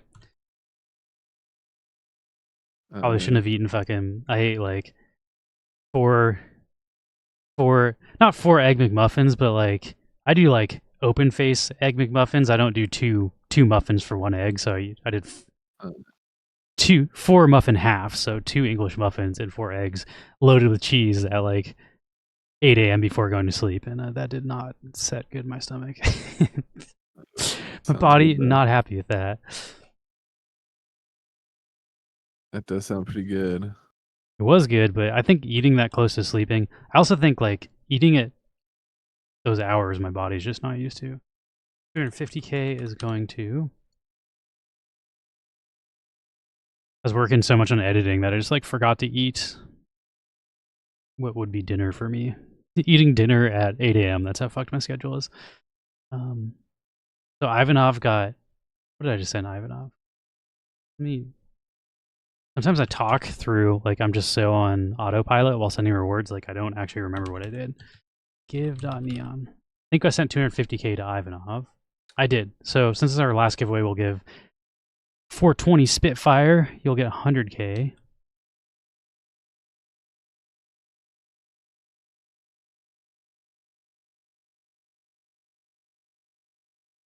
I'm also over this fucking weather. Like, when is it not going to be a bajillion degrees outside?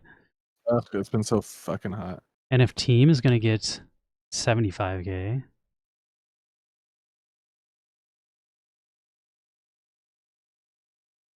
We'll give 50K to Winterfell.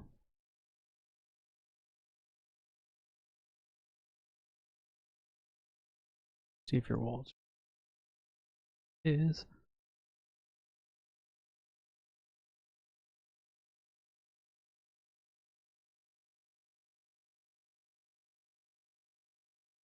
What did I say? 50K? Oh, yeah. Then we will send 25K to Mahala and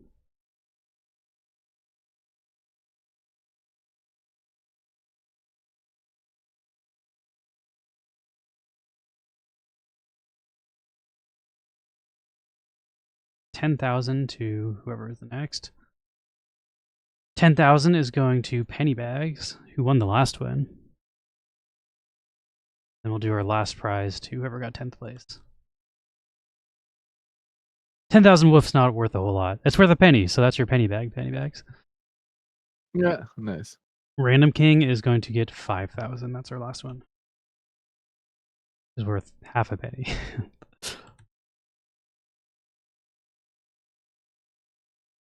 But it's better than nothing. Actually says it's worth 1 cent. I feel like it can't calculate anything under a cent. Yeah. All right. Thanks for joining us, everybody. Again, we will be streaming tomorrow. Yeah. If you're into weird memes and viral videos and hanging out, we'll do that while also giving away Woof tomorrow. And then Friday, we'll do some sort of gaming. I don't know what's up with the Illuvium people. Haven't been getting back to me. They said we did good though. We got like in 3rd place out of all the streamers that they talked to for getting the most people to sign up and actually play. So we did okay. Dope. But maybe play Illuvium. If not, I've been enjoying playing Counter-Strike with next tops into Same. Counter-Strike. We're getting better at it. Here, one last call for our Discord if you want to join.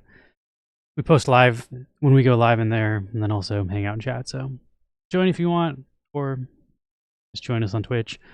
But we will see y'all tomorrow. Who am I going to raid into? There's like no Wax people playing right now.